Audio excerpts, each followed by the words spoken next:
Sorry, guys. Got some weirdness going on here.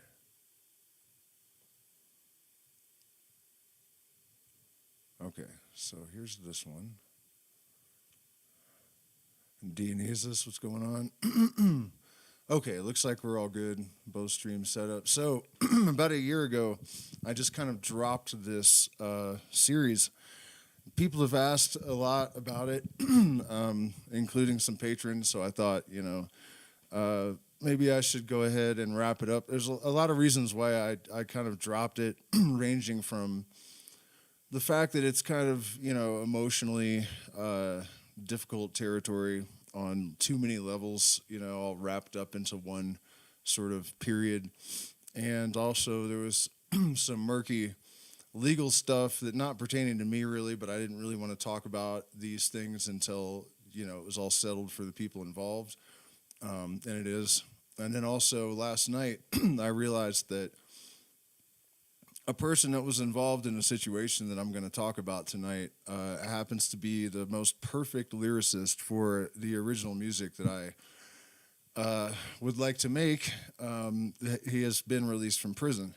And there's a whole lot of synchronicities that led up to that. So it just felt like, especially because the story is sort of intersecting with reality again, that it just felt like a good time to talk about it. Yeah, if there is ever a good time. So before we get all the way into it, I want to offer the disclaimer that it says no data, and I see 0 viewers, all that are people in the chat, so I'm confused. I want to offer the disclaimer that, of course, I don't support any of these things in theory or practice, at least in terms of, like, the violence. Also, if you're easily triggered or you have a weak stomach, don't watch this. Better not bring your kids. I'm going to tell a couple of pretty gruesome stories. There's good reason for it, One of the things that I hope to kind of, I don't bring attention to is not really the right thing to say about it, but we lived in a very anarchistic, self-regulating society, basically in Northern California during the Outlaw pot years. And so I'm going to use some of these tales to sort of show some of the pros and cons of that, because it's complicated. It worked in some ways, and as you will see, it had some pretty nasty ramifications in other ways. So also, do me a favor, hit the like button, share, subscribe. We are still in fundraising mode because the surgeries are, supposed to be scheduled for like 10 days from now. And we have to order the mesh ourselves. That may buy us a little bit more time if it doesn't arrive quickly. And also, I'm trying to pump money into this channel to try to bring it to a wider audience. So all of you that have supported so far, I appreciate you. And those of you that support in the future, also, I appreciate you. All right, so we kind of dropped the tail, I think, right before I left California and went to South America. And so, for those of you that need a little bit of backstory, I guess, I basically, I was raised by outlaws outside of society, pretty much. I grew up without a toilet in my house, bullet holes in the windows, lots of violence all around, neighbors that were inbred and fed gunpowder to their pit bulls, and so in order to escape that, I didn't really see the traditional route of going to college, and just didn't seem viable for me.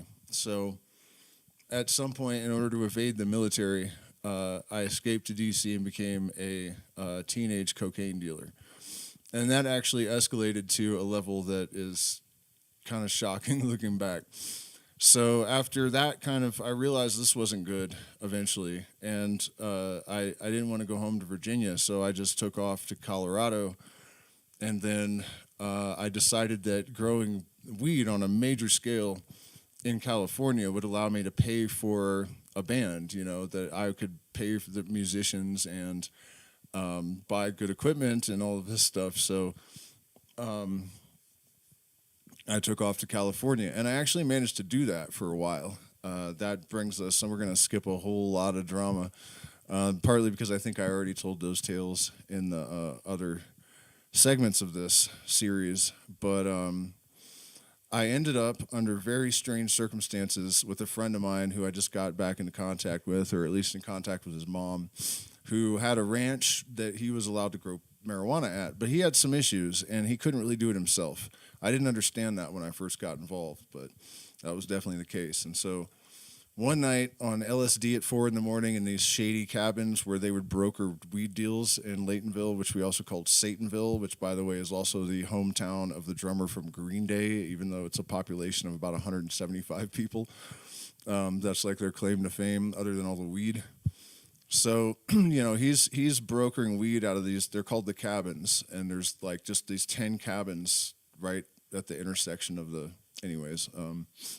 If you ever go there and you need 100 pounds of weed, you can probably still get it there. It was wild, though. Like, the guy that pretty much ran it, we suspected was connected to Al-Qaeda. They were Afghanis, and they were scary. Limitless money somehow. It was a shady situation, but he was a cool guy. He still is. And anyways, he shows me this video of this bass player just absolutely destroying shit. And he's like, yeah, that guy will play with us. And I was like, nah, I really doubt that, but okay. And I'm not going to get into the story here. If you want to know the story, look up the Skeleton Man on my channel. I've already made a video about it. But basically some really weird stuff was said to me by a stranger that all came true on a level that is mind-boggling. And it was pertaining to starting this band and what would happen with it. And so about a week after, this guy calls me and says all this weird stuff to me, total stranger. The bass player wrecks his car into a river because it had flooded in the Bay Area. And so he needed somewhere to go all of a sudden. He couldn't get to work. His car was destroyed. And so out to the ranch to live with my friend and I. And so we had this band going. And that was really the motivation for me for all of this stuff. That's what I was doing there. That's why I was growing the pot. That was my goal and orientation, right? So, not only did we end up with all of the equipment we could possibly need for no reason brought to us by people we didn't ask for, it was a really wild experience, the way things were going. But then some things took a turn for the nightmarish, really.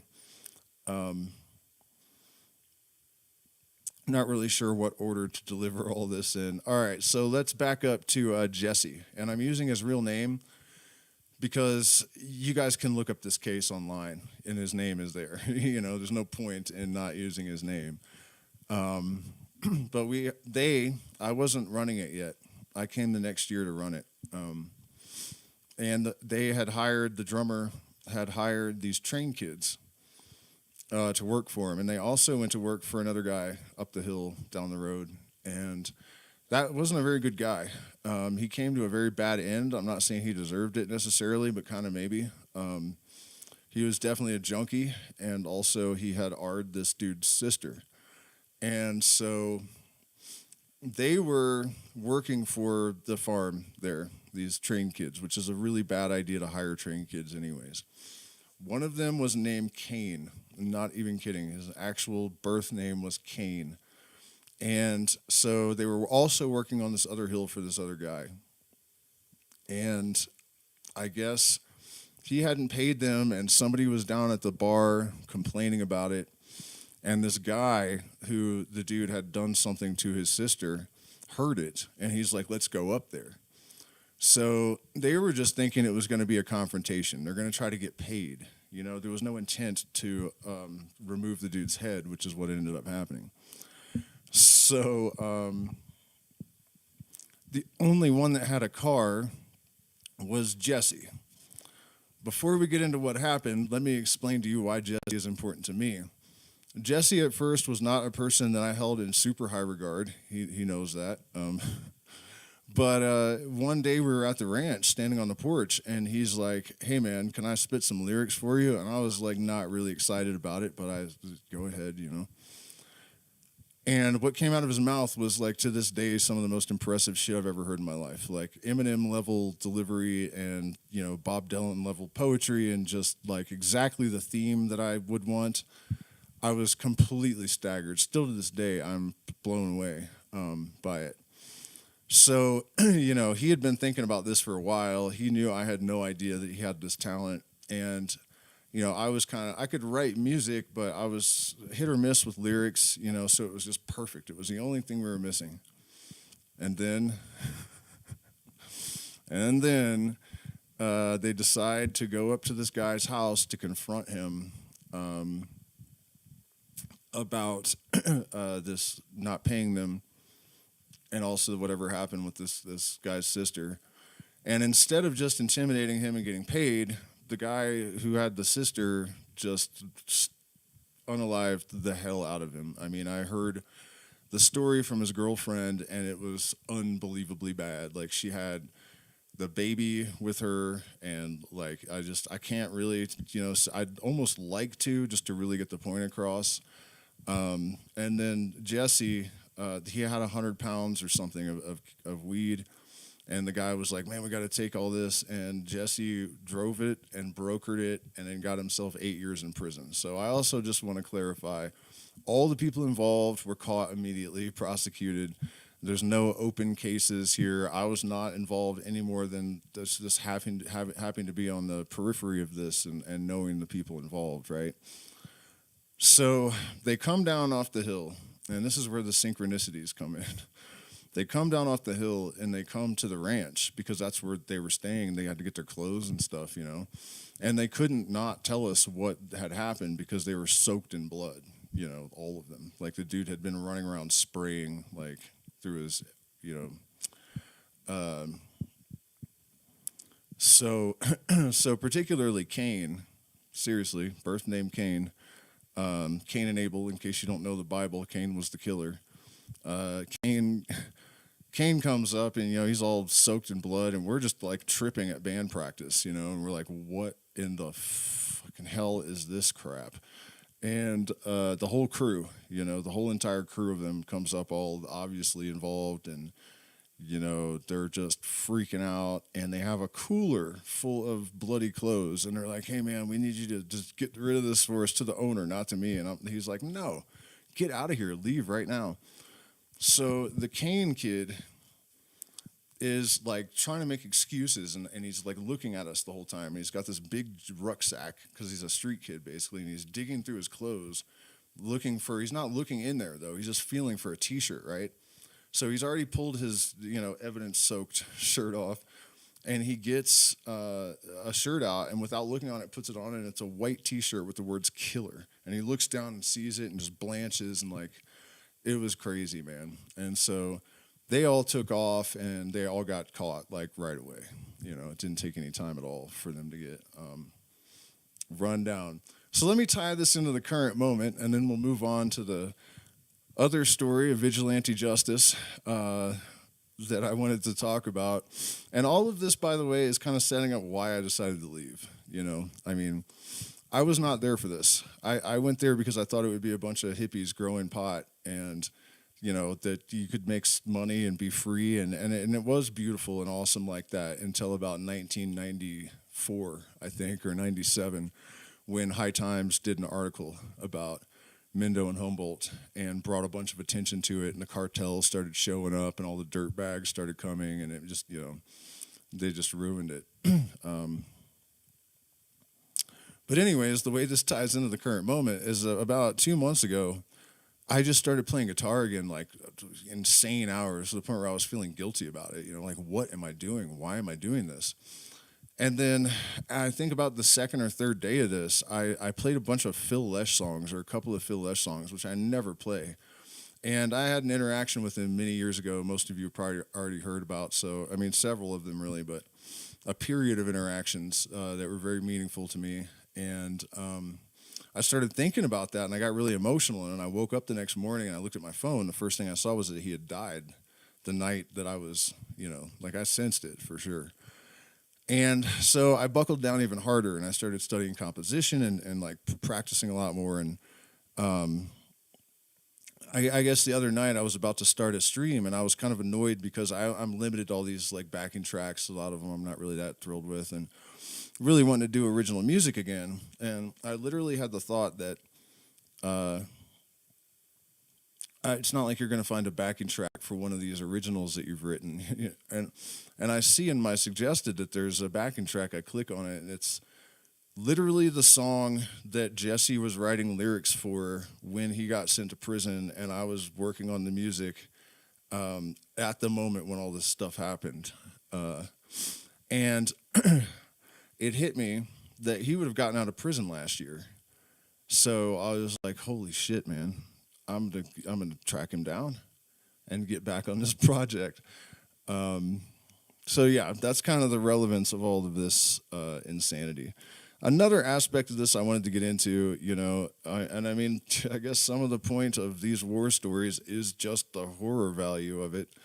But where we were in Laytonville, they didn't have cops. There was no local police. So if you had a problem, you handled it yourself. And one of the things that really struck me after being there for a while is that it was almost like prison rules, like if you didn't do anything stupid, if you didn't mess with anybody, if you didn't run your mouth, you're pretty much safe. Nothing was going to happen to you.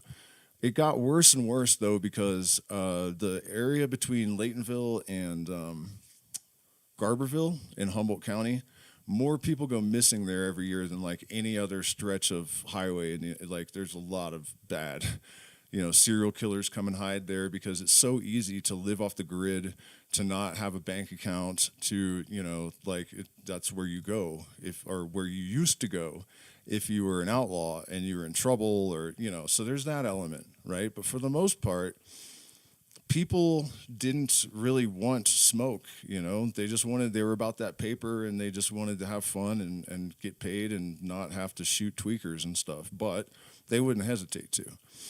And it wasn't uncommon for somebody to see a tweaker in their garden and just like in the middle of a conversation, just excuse me for a minute, pick them off, and you don't even go outside to do anything with them because there are these giant hogs, these giant feral hogs that will come and just clean it up, and there's nothing left. You might have to go throw some lye or something afterwards to, so it was brutal like that. It was crazy. And if you did cross any lines, the consequences were, like if you stumbled into somebody's garden, particularly like the cartel or something, you were not going to have a chance to apologize. There was no, I'm sorry, it was an accident. Even if it was, it doesn't matter. That's one of the reasons there were so many missing person posters everywhere. Like in Garberville, there's some grandpa from Wisconsin would follow the river too far, not knowing the 6-mile rule. Like you don't go more than 6 miles into the national forest. And then if you do, you're just kind of fair game, And a lot of the guerrilla growers would do wild shit. Like they would hang hooks, fishing hooks at eye level, or like, 300-400 meters away from their plots. And it was mostly with the intention of getting cops to try good strains. Yeah, I know.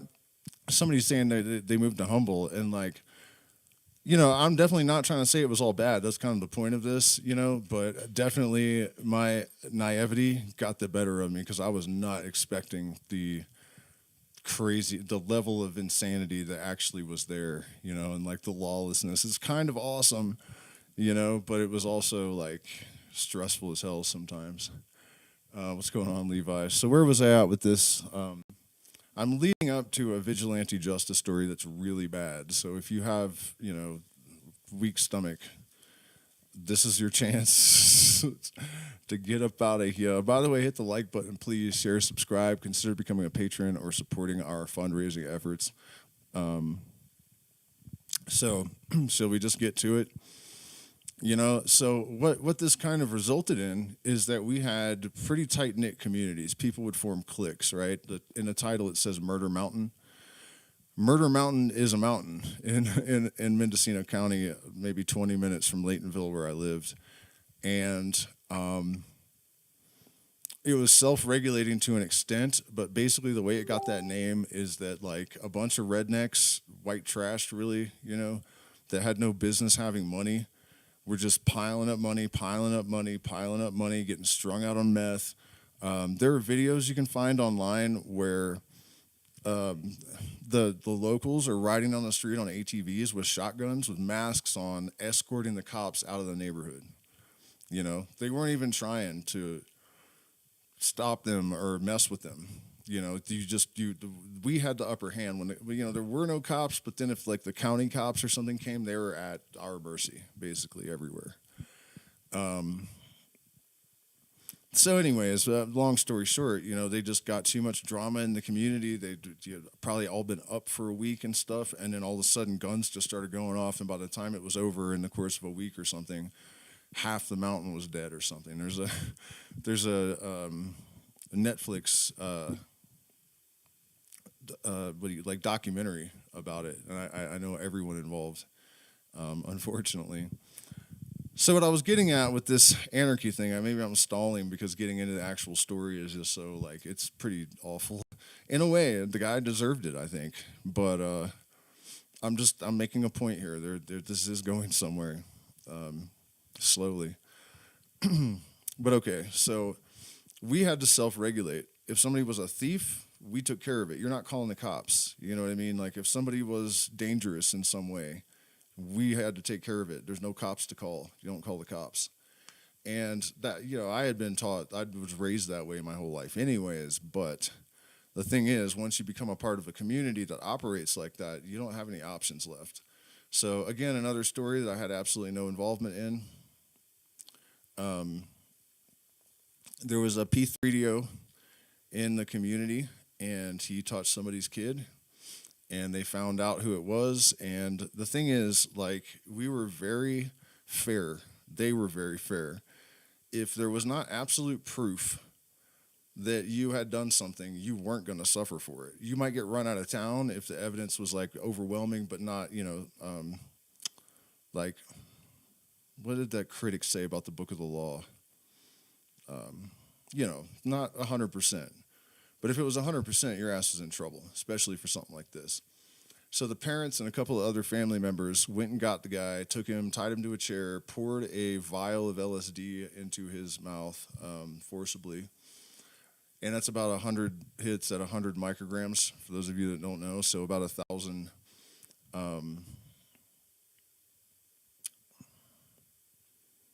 not 1,000, 10,000 mics. And they beat him and tortured him for, I think, 5 days before he finally died, using various psychoactive compounds to keep him awake. And the thing is, that was pretty early on in my tenure in that county. We didn't have a problem like that again that anyone knew of. So I could give a lot of examples of this, but what I'm getting at is that from what I've seen, and I went to prison too, not for anything bad. It was just a minor drug charge. But it was a felony, and then I wrecked my car into a gas station and violated my probation or something, and so they sent me up for 10 months. And, just stupid stuff, though. This was also true in there, that you would think in a medium maximum, right on the edge of maximum security prison, you'd have a lot of problems. But the thing is, the consequences were so bad that people generally tend to stay in line. You just don't want the consequences. And living in Laytonville and Humboldt County and whatnot, and seeing this self-regulation,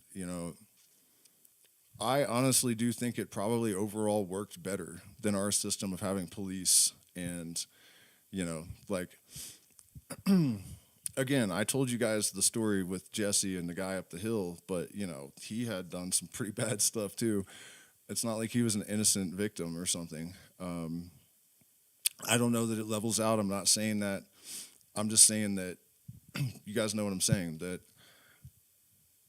this sort of self-regulating society, even with these crazy drugged up lunatics, really, heavily armed, way too much money, high all the time, it was more or less equitable justice,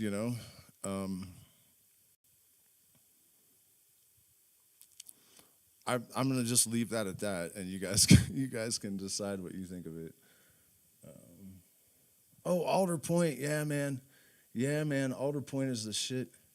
One lane road on the side of the cliffs. I know, man. I know Alder Point is awesome, and it's also a great place to pick pancyans. Um, and actually, my band, right around this time that all this crap happened, there is a side road out there near Alder Point where your only locals know about it. And if you're not a local, I wouldn't turn down it. Um, but we loaded up a trailer and we put a generator on it, and we got our band and like all this equipment, man, because our cliques, a lot of these cliques had a lot of money. Like we went out to that beach and probably blew up $500,000, and every clique is like trying to outspend the other pot clique, so there's like all these cliques with like giant trucks, and they're just blowing up money just to show off, basically. And we set our band up on the like right at the base of the cliffs on one of the most beautiful beaches in Humboldt County, and ate a bunch of acid, and we were playing on this thing with the Humboldt Ocean. It was just absolutely incredible, and we owned it. I mean, we didn't, but like it's not like the cops are going to come and tell you like stop it, you know. Um,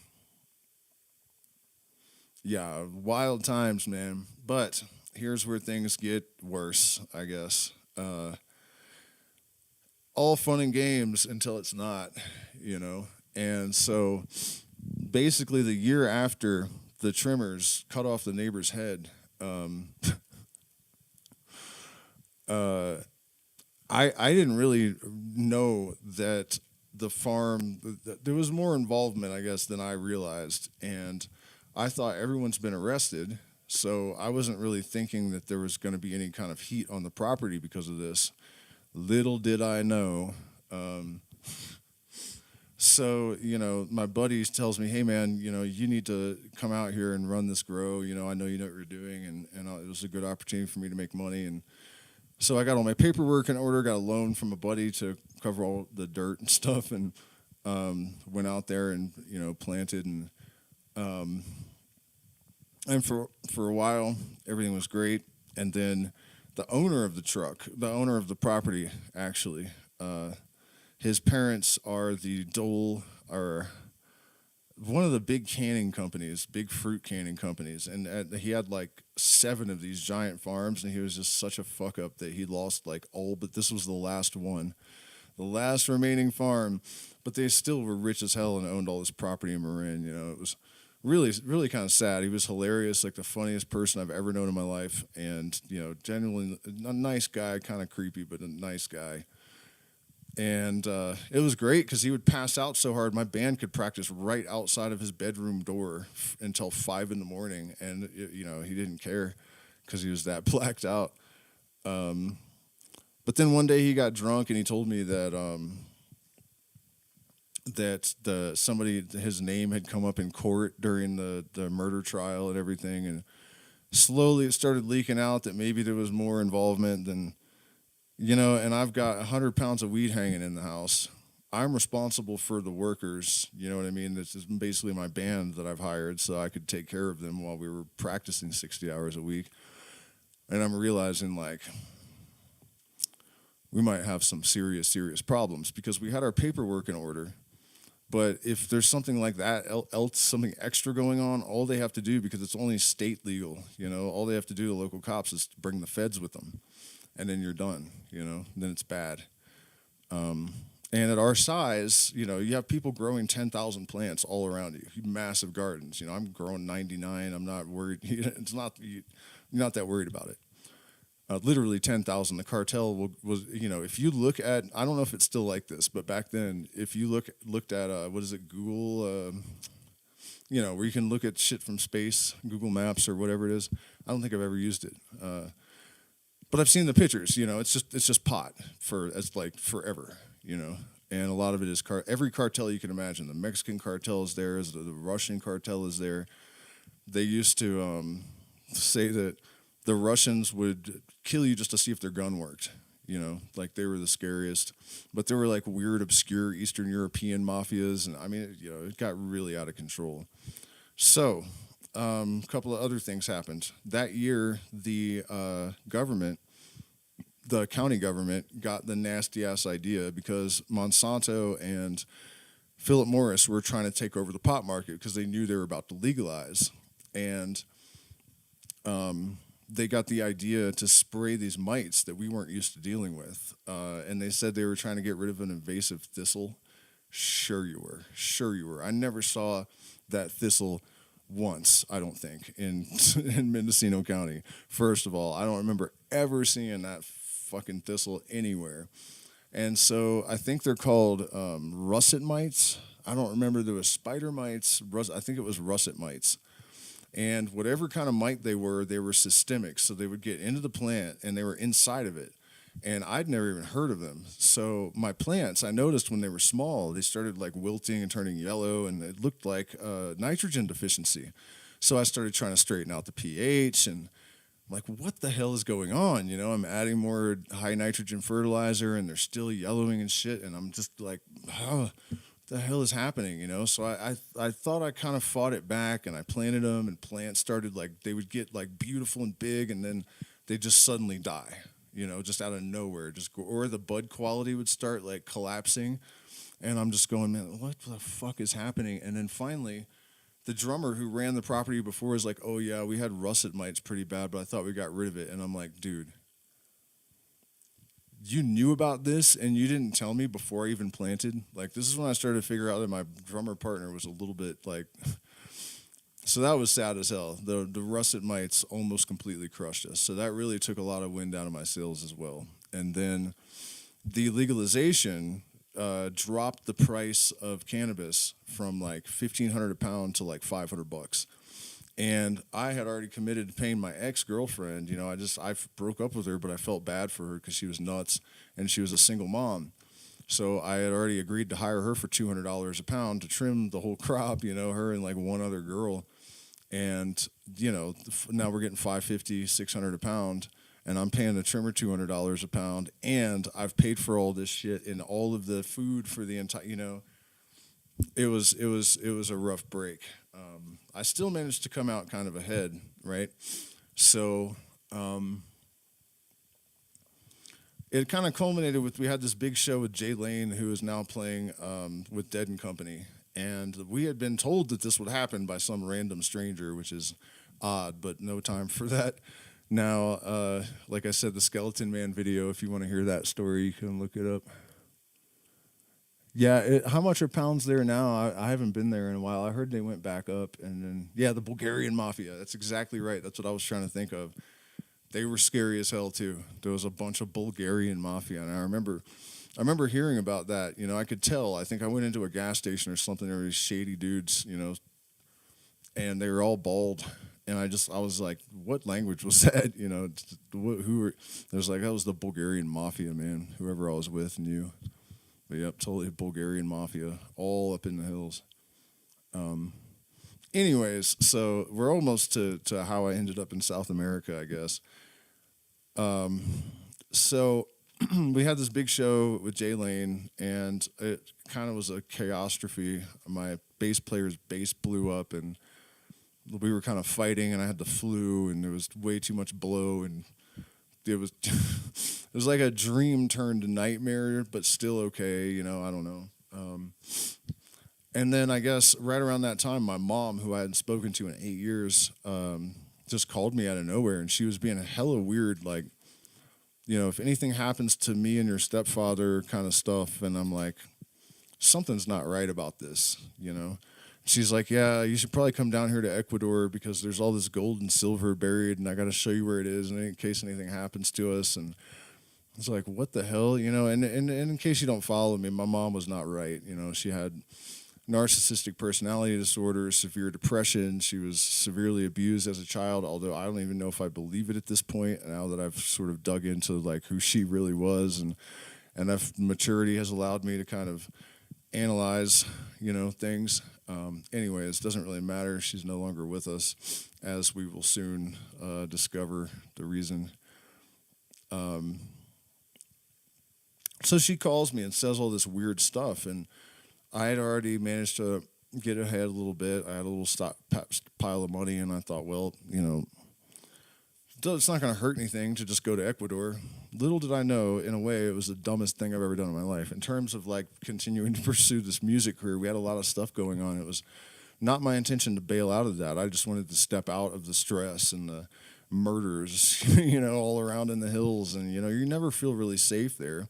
It's always possible that the feds are going to kick down the door. It's always possible some crazy tweaker is going to come, or a group of them, or you know what I mean. Like there's always tension in the air. Like you can never let your guard down completely, and I was getting tired of that. So I thought, yeah, go to Ecuador, drink some ayahuasca, pull myself the rest of the way together, and kind of shake off all of this bad vibes that have been accumulating. Because something I failed to mention, I guess, is that once the price of pot collapsed, the communities did too. And that was their plan. That was why they sprayed the russet mites. And they were trying to take out the mom and pop growers, right? And so another liberal failure, all the liberals in California were like, hell yeah, legalization, let everybody out of jail, which they have not done. And, well, I think they did let some people out of jail. But at the time they hadn't done that as a response to, so they have done that to an extent, but they hadn't yet. That's fair. So the liberals were like, hell yeah, they're going to put zoning laws on all these pot farms, and we're going to make it all safe, and it's going to be really, truly legal and shit. And no, their plan was to make sure that the mom and pop growers were destroyed, that you couldn't afford to do it unless you were already rich or a corporation. It was totally a trap, and I knew it, honestly. Anyone that knows me then will tell you that as soon as they made it like recreational legal, and I realized that they'd set it up so corporations could come in, I was like, watch, the New World Order is going to fall into place. This is the first major signal. What they're really doing is getting control of the final outlaw stronghold in the United States. And the reality is that from like just north of San Francisco all the way up to like Central Oregon on the coast or something, and then inland, to Sacramento, Reddington, I think it's called. I mean, it's like the size of Europe almost, or something. I don't know if that's true, but it's huge area that was like nobody had a regular job in 3 generations or something. You know what I mean? Like these people had, some of them, lots of them, millions and millions of dollars, and it was like buried in the backyard. I actually watched a guy dig up on $500,000 one time, and it was all moldy. And he's like, and he just dug a different hole up. And he's like, oh shit, it must have been a hole pop. And he didn't even care. He's like 22. And that, it's pretty normal there. So that's what they were trying to snuff. They didn't like it that people like me could go there and just like live off the grid, off the radar, and maybe fund some band that was going to be a huge pain in their ass politically later or whatever. You know what I mean? There's all kinds of reasons they didn't like it. So they were really trying to stomp out the mom and pop growers, and they succeeded. I felt like it wasn't going to be viable for me after losing half my crop to russet mites, the price plummeting, and then also having to take the risk, of potential prosecution, of getting robbed. And I keep almost getting to this point, but it got more and more dangerous, because as the money stopped falling from the sky like rain, people started, a lot of my friends that were super cool, level-headed, when the money stopped flowing, they started selling cocaine, they started getting involved in guns and stuff. Everything just went to hell. Legalization just made the place an absolute fucking hellhole and ruined paradise. Still kind of makes me sick to think about, because it really was amazing, especially the first few years that I was there. You could work a little bit and live really well, and you didn't have a boss. It was beautiful. Sometimes when I didn't have like pot work, I would just pick gourmet mushrooms, and you could make plenty of money doing that. Just walk around the woods and picking boletes and chanterelles and stuff all day. I mean, it was, and in the redwoods, just incredibly gorgeous. Psilocybin mushrooms grow all over the coast. Like, is remarkable. The energy of the magic is tremendous in that area, especially in the redwoods. I lived in the redwoods, even in a tiny little cabin. Almost died one night. And before we go on to the rest of the nightmare, I'll tell you guys this story because it's pretty ridiculous. I was actually going mushroom picking one time, and I had my X5, and I just parked it on the shoulder on the road out to the coast, and I climbed up to the top of the ridge, and I found like a ocean of black trumpet mushrooms. I was like, wow, amazing. I'd never seen so many before, so I started picking them.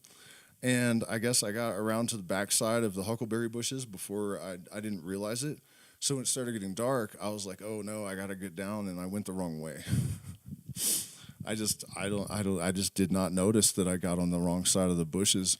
And so I hit this logging road, this old logging road, and I realized it was pitch black. I didn't have a flashlight or anything.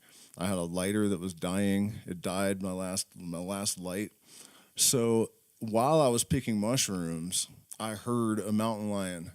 Sounded like a cub, and but I knew it couldn't be any other animal, you know? And so I was freezing my ass off, and I thought, I need to warm somehow. So I found these really, really tall grasses, like 11-foot tall grasses with these like bunches of seed flower kind of, just mess. And I packed my clothes with that, and it was full of ticks. And I got ticks all over me, which that sucked, and it itched. And I'm laying in the grass, and I hear something moving. I went inside the grass to try to get warm because it was windy, and I hear something walking around the grass, and I realize that mountain lion, that mama mountain lion, wants to know what I'm doing here. Nothing happened. It just walked around the circle of the grass like over and over again, and kind of making like aggravated like sounds. Like I could tell it kind of couldn't decide whether it should kill me or ignore me or, so next morning I wake up and I walk down the logging road thinking it's going to hit the highway eventually, right?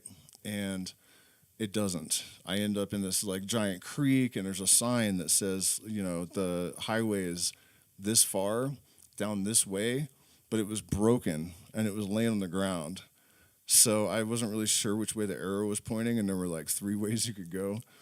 And so I picked one. It was obviously wrong. I walked the entire, whatever it said, 4 miles or something, and realized the arrow was not pointing this way.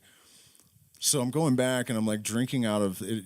There were big leaves, and I was drinking out of the leaves and like chewing pine needles to try to get some energy. And I'm walking back, and I see one of my boot prints has a mountain lion paw print in it. And I'm like, oh, that's great. That's fucking great. That cat's tracking me. Mountain lion print in my boot print, right, that I had just made like an hour or less, So I realized the cat is, still at least paying attention to me because it's got cubs, kittens, whatever the hell you call it, baby cubs, I think. And so I go up to the top of the mountain and sleep again, and I'm cold as hell, and now it's been 2 days. I'm probably getting a little bit of hypothermia. And then the third night, I found like where a redwood had fallen over. So there was a big old cavity in the ground. And I had taken some survival courses from Tom Brown Jr. when I was in high school. So I kind of know how to do stuff out there. So I put some bows across the top and covered it with debris and made a little debris hut. So I was a lot warmer the last night. And then I get up and I see a giant hedgehog mushroom. And hedgehogs are very, very delicious gourmet mushrooms if you cook them. I did not know this. I didn't know they had to be cooked. So I grabbed this. I can't remember what they're called, but there's a giant version. They're the only mushroom in the world that has spikes that stick down instead of gills or tubes, like boletes. And I hadn't had any water, so I squeezed it into my mouth, and it's like this burning, almost like hot peppers, like I maced myself down my throat. Apparently, when you cook them, it cooks whatever that is out. It's not poisonous, but man, did that suck. And there were black trumpets everywhere. I had huge bags of them, so they were not edible uncooked, and my lighter, it lit once, and then it was done. So I think on like the 4th day or something, I heard a truck go bong, and I was like, oh my God, that's the highway. And it turned out that I was like just right on the other side of a ridge from the highway the entire time, and it would have been really easy to get out. And somehow I got so disoriented. Yeah. So I realize the highway is there, and I go to jump over the ridge, and I'm like, okay, but I could be anywhere on Highway 20 right now. And I jump down, and I'm right in front of my Beamer, and I'm like, oh my god. And I'd barely slept. I'd fallen a couple times. I was all beat up, and I remembered I kept a little 100 milligram pill of morphine in my first aid kit, and I got that morphine and chewed it up. And then I realized I had no money on me, and then I was like, wait a minute, I can go back up. So actually, before going to the hospital, I went back up the hill, picked a bunch of black trumpets so I could go sell them and go buy a meal. And then I went to the hospital, and I had like sticks sticking out of my hair everywhere, and I was fine. They said I wasn't even that dehydrated because I had been like drinking out of leaves and stuff the whole time. And so then listen to this shit though. This is where it gets ridiculous. I had just gotten over pneumonia that almost killed me when that happened, right? So that was another issue. Like I was like, oh my god, I still like a little bit pneumonia, So that almost killed me. Then I got stuck in the forest for 4 days, and then I go home, and the first night I'm sleeping in my bed. I shit you not, sleeping, and it's this little cabin, and there's a glass like sunroof thing, just like one panel, and we were in the redwoods, and they're tall, right? And the branches are called widowmakers when they fall because they'll kill you. And so I'm laying in bed, and I hear this kablam, and I'm like, what the fuck? And I wake up, and there's glass all over my face, and I'm soaking wet, and I'm like, I feel over to the window, and the window's still there, and I'm totally confused. Like, okay, if the window's there, how is there glass all over me, and why am I wet? And I turn on the lamp, and there's like a 20-foot widowmaker stabbed right through, like touching the bed, and I'm right on the edge. Like it missed me by like, it would have gone right through me. If that, there's one right there. That's why I keep pointing up there. Yeah, man, it was just crazy. It was like that movie, Final Destination, like for like 10 days, like the universe was just acting like it wanted to kill me. So I guess I took a hint. And yeah, my mom contacted me, and I went to Ecuador, and I was supposed to come right back, and I met my partner there. And that's a crazy story, and I know a lot of people that watch these streams follow me and probably have heard these things, so I'm not really sure if I should tell the story again. But I also, one of the main reasons that I went down there is that I had been studying ayahuasca and other plant medicine on the book level since I was 12 or something, really. And I had taken everything else under the sun, DMT and, mushrooms and mescaline and peyote and, everything, but not ayahuasca. And when I was in, I don't know, ninth grade or so, I remember talking to people about it, and not once did I mention it, and anyone knew what the hell I was talking about. It never occurred to me that you could just fly to South America and just drink it. That I don't know why I never thought of that, but and I didn't have a lot of contact with, socially. I've always kind of stuck to myself, so it's not like I would talk to people or get on the internet or something and find out about that. So I ended up also meeting the person that ended up being a teacher, and I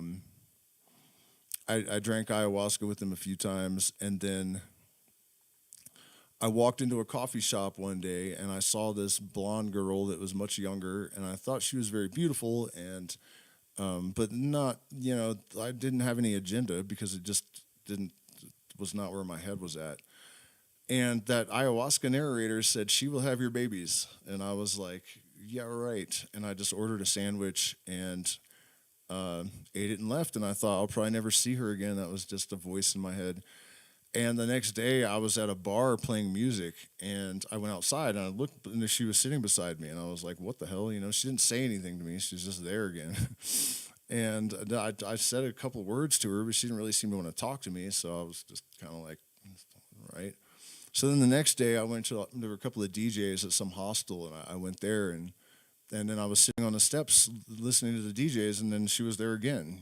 I was like, "What the hell? How does this keep happening?"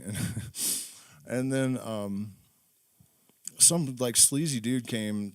Some like Colombian guy or something, spoke English, nice like Rolex watch on and stuff, pretty scary kind of dude. And he was really harassing her. So I was like, "Bro, you need to back the fuck off." Like, and I'm thinking, this is great. I'm about to get shot in South America, like my first time out of the country, and I'm going to just get myself shot. And he did back off. It turned out he was a relatively nice guy, despite his associations. And he actually apologized to both of us later, so that was fine. But anyways, yeah, like I went walking around, and she just was there, but she didn't really seem to want to talk to me, so I just was confused. And long story short, eventually we did end up, obviously together before I left South America the first time, and she came with me. And before this is all done, we're going to end up living with Bob Dylan's ex-wife and all sorts of just ridiculous craziness. I mean, I said this was going to be the last episode, but I'm realizing we're an hour in, and there's all this other weirdness I haven't talked about. So, pounds for $300. Yeah, see, that's just crazy, man. I don't even understand how you would do that. See, the thing is, though, I'm not a very commercially oriented person, obviously, in case you can't tell. But, it's true, I'm not. And I grew organic and only the best strains. I didn't really care about the yield so much. I mean, I kind of did the last year I was really trying to make, but I would not bend my organic standards. And so that meant my soil cost, we grew in 1,000-gallon pots, smart pots. And so the soil alone for, what was it, like $12 a bag? And it took like 100 bags or some shit to fill one of those pots. And, I would also use that Humboldt's Finest or whatever. I can't remember what it was. There was one with frogs on it. And there was another one that was blue with like fish, and it was so good. Ocean's Harvest or something. That one was the best. And then the amendments I would use. I had this like super dark black soil from the Matanuska Valley in Alaska. That is like the richest shit on earth. And then I would use like large perlite, which was more expensive, and just all the best only organic ingredients. I feed them molasses towards the end, and bud hardener and stuff. The only time I ever really cheated a little bit is that I did use some not organic bud hardener that was just so good, and it's so little. It's just a couple of drops in like 10 gallons or something, and so I did fudge that. But even to kill the russet mites, I was only organic, and that meant I was spending an incredible amount of money to kill those. So I couldn't do that. I could not sell $300 pounds. Even if I grew 12-pound plants, I still could not sell $300 pounds. I would lose money. So that's another reason that I. Anyways, where are we at with all this? So yeah, I stayed down there for like 6 weeks or something. It was only supposed to be 1 or 2 at first. And, I almost missed something kind of significant. So about the third time that I went to, no. It was 3 nights in the jungle, but it would have been like the 6th time, I guess, that I went to drink ayahuasca with the shaman. His house was in Vilcabamba in the town, and he would have ceremonies in his teepees in his backyard. But he also had a house that he would use in the jungle, and I'd never been to the jungle before, and I've loved the Amazon since I was, tiny kid. So I just mentioned, man, I'd really love to go to the jungle, but my mom was telling me all this stupid shit about how you had to all have a lot of money to go there, and you couldn't just go there, and none of that's true. You can just go to the jungle. You can go to the jungle and just, like, ask a Quechua person, like, is there a trail around? And they'll be like, yeah, right over. You know what I mean? It's not like that at all. I don't know. She was just discouraging me because she was afraid I would do something dumb, or I don't know what the hell. But anyways, I just mentioned I'd really love to go to the jungle, and he's like, I will take you to the jungle. And I was like, whoa, really? So, and for any of you that don't know, like I was brought up like so dirt poor white trash that I had poverty trauma, and I still didn't understand that I could do stuff like that. It was my first time out of the country. I had to get a passport to go. I'd never had a passport before. I just the thought that I could actually just go to the jungle did something in my brain, like that this poverty was not limiting me in the way, like I wasn't even poor anymore. You know what I mean? I was used to like driving around with 10 grand in my pocket at this point. You know what I mean? But somehow the mentality, that programming is still so deeply etched in there that I just still thought that I couldn't do things even if I knew I had the money or something. It's hard to explain because it's not rational. It's not logical. Please hit the like button, share, subscribe, and consider joining our Patreon where you get access to all sorts of premium material, and also I do consultations and tutoring in all sorts of different subjects. And because we are trying to raise money right now, I'm also offering discounts on 6 months and 1 year memberships. So we appreciate all of our patrons and supporters. It's been a long couple of months. But anyways, where was I at with this? Okay, so the guy agrees to take me to the jungle. So I go to the jungle, and it was really wild working with this guy. Like, first I get on the bus, and I sit down next to him, and I was thinking about the fact that this voice in my head after the first ayahuasca ceremony said that the girl will have my babies. I didn't even know her name. I just thought of her as the German girl, right? That's important because that's going to come up in a minute. And so the shaman sits down beside me on the bus, and he goes, I'm literally just finished this thought, right? It's just like, I wonder if it could possibly be true that, she'll have my babies. Like, it just seems stupid. And the shaman goes, the first time I saw my partner, I thought, she will have my babies. And I was like, what? And I know about telepamine and telepathine, like I've read all of the anthropological reports or I had read of telepathy and precognition and all this stuff, but we hadn't drank it yet, that day. And it occurred to me immediately that after you have consumed it enough, your filters are down to the point where you're just picking stuff up on the regular. And it's true. I don't care what anybody says. I know it's true. And you're going to be knowing it too if you take what I'm about to tell you at face value if you haven't heard it before. So we go out to the jungle, and the first night, I think it was,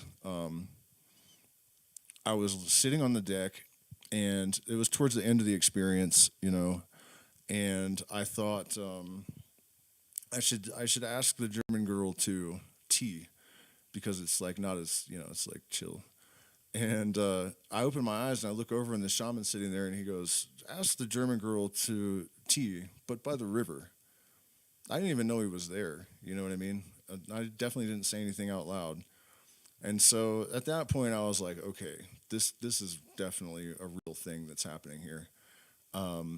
Lots of stuff like that happened. I don't know. I went there with them several times, so I'm not really sure which instances in a lot of cases are part of which trip, the sequence. But there was a lot of it. There was a time when he handed out Mapacho cigars at this waterfall we would go to everyone but me. And then I had this really difficult experience, and I went out into the jungle alone to kind of think about it. And then I turned around, and that Mapacho cigar he didn't give me at the waterfall he was handing me because he only had one for everyone, and somehow he knew I was going to need a hell of a lot more later. And it actually ended up kind of saving my life that night, but we're getting off the subject here. So anyways, all this stuff like that happens. And as I'm leaving to go home, I had not told him much. He knew that I had like a bad relationship with my mom, but not really because I told him things. One of the first times I drank with him, he came in and he sat beside me, and he's like, Harley, I have been sitting outside discussing your situation with spirit, and your mother is why you have had this chronic fatigue syndrome your entire life. And that's probably true. The research that I've done after the effect, it was wild. So he knew something, And as I was leaving, he said, when you get home, go directly to the yurt. Do not interact with your mom and say everything that you need to say to her to the smoke. Light some incense and say it to the smoke. I did not listen. I did not listen. And so, 3 days in the jungle, I'm tired as hell. I get home, and my mom and my stepfather are tripping on some bad research chemical that was supposed to be LSD, and it wasn't. And so she was kind of weird, and I'd never seen her tripping before. Like, it was just out of left field. Like, and my stepfather was totally jovial and, just like, and so I didn't go straight to the yurt because my stepfather's like, hey, how was it? We're tripping, derp, derp. And I was like, oh, cool, let's put on some Dead and chill. And my mom comes out in like her like most toxic, like loony, like, and all hell breaks loose within like 30 minutes. She's doing everything she can to provoke, like, because that's what they do. They got to make you the bad guy. They want to be victimized. You know what I mean? And it just, and I did lose it. And I said all the shit to her that I should have said to the smoke, just as he predicted that I would. And the next time I saw her, she was in a glass box because she had unalived herself by hanging.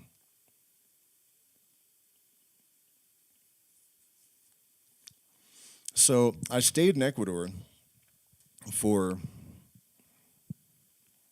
a couple more weeks after that. Enrica actually was at my mom's funeral, which is weird to think about. She never met her, but yeah, and her first 3 ceremonies actually with ayahuasca, I had not. My teacher had not done 3 in a row the entire time I was there. I was about to leave. And I said to Enrica, what you really need is to have 3 nights in a row to start, I think. Me too. That would be good for me too. And then I get a message from the shaman like the next day, and he's like, hey, this weekend I'm doing Friday, Saturday, and Sunday night. It was kind of a shit show too. It was the first time that he had been like really overbooked, and I'd never seen him do that before. One of the shamans that came to assist got overwhelmed, drank too much medicine, and he was like curled up on the ground making these, I called it jaguar barfing. It was a terrifying sound, and it was freaking Enrica out. At one point, I went to go bring him water and kind of put him back together, which is crazy, and that's how I ended up as an apprentice because, the shaman noticed, like, what the hell, this guy's drank 4 times, and he's drinking more than anyone else, and he's taking care of shamans and shit. Like, this, this isn't normal. So, anyways, at one point, because of the noises this guy was making, and Enrica was balled up on the ground, and there was so much medicine in me. She looked like just this pile of shape-shifting, multicolored, just like sobbing. And I just stood there and stared at her, because I didn't know what to do. I wasn't even sure if it was her. Her hair kept changing colors. So I was like, is it blonde, red, brown? Like, is this even her? And I didn't want to touch her because I didn't even know her that well. And then the shaman's like girlfriend comes out and looks at me like, you asshole, what are you doing just standing here? Like, do something. And like, I paid to be here, you guys forget that because I just help. And anyways, pretty hilarious. He never did that again. It was never overbooked like that again. But yeah, he learned his lesson. He learned his lesson. So anyways, Enrica and I were totally plutonic all this time. We drank Bobensana with, ayahuasca with Bobensana at one point, and I had the first experience of unconditional love in my entire life. And I didn't know that. I didn't know that my mother was actually so damaged that in a way she didn't even love me. I was more of like a possession or something, like a, not like a boyfriend exactly, like a boyfriend without the attraction or something. It really was just like about control and jealousy and like domination. And, it was not maternal love. Like I'd never experienced that. I really didn't. And I'm not saying she was all bad. She had a big heart and she would help people in her community a lot and stuff. It wasn't like she was evil, but she was just so fucked up that the last thing you wanted was to be her firstborn son. Just honestly. And I mean, she had been threatening that I would drive her to off herself since I was like 5. And then eventually we get in this big fight, and she's like, aha, I can throw the ultimate guilt ball on him. Really, that's what happens. It's wild, man. Uh, by the way, a bit of unsolicited advice. If you know anybody that toxic, just cut them out of your life. My brother did. My mom, that, way, and so did I. And then she called me saying all this weird stuff, and I just kind of, you know, fell for it, I guess. And it derailed my entire life. Like I was on the verge of maybe realizing my dreams and stuff, and it's like she sensed it, and she's like, oh no, we can't have that shit, you know, really. So anyways, I stayed for a while, and then Enrica and I kind of realized that we had some kind of connection, but we didn't even kiss or anything, and I left. And we stayed in touch for a few months. And it was crazy that we were basically committed. We hadn't even kissed, And weird stuff started happening. Like I was thinking, I bet she thinks marriage is stupid, and my phone beeps, and she's all, I might be thinking differently about marriage all of a sudden, and literally that's how it happened, and this happened like regularly. So I knew this is that the ayahuasca was telling the truth. It's like this, it's true. And our son, the first time I saw her, that ayahuasca narrator, Pachamama creature, whatever you want to call her, uh, she will have your babies. Our son is 5 and 3 months or something. Um, right, meow. And supposedly, according to ayahuasca, she's my mother. And I'll explain that real quick. So, if you follow like the hermetic stuff, this idea of like as above, so below, that there's like one operating system that everything basically follows. So, you can think of it kind of like Fibonacci, is lying behind all kinds of stuff, but not just universes and hands, whatever, all seashells, but also weather systems, time patterns, financial stuff. You know what I mean? Like it's the same pattern lying behind everything. Well, souls are also like that. So you think in like the beginning of time, there was a one single thing, just like in the beginning of evolution, it was one single cell, and then it divided, right? So that also happened on a micro level to everyone. That's what twin flames or soulmates or whatever what that really is that, on an energetic level, each monad was one, just as the original nothing was one that divided into two. And then on another level, and this is just, according to ayahuasca, it's like you have a atom, and you have a nucleus, and you have protons, neutrons, electrons, whatever, spinning all around. And that's like your mom, your sister, your closest friends. They're like these little clusters that people call soul families. And so what actually happened is that after she died, I went back out to the jungle one more time to drink ayahuasca again. And I thought it was going to be really hard. And the first night I drank, and it was easy. And I was like, man, I really got off the hook. And then the next night, Enrica and I were laying on the deck together.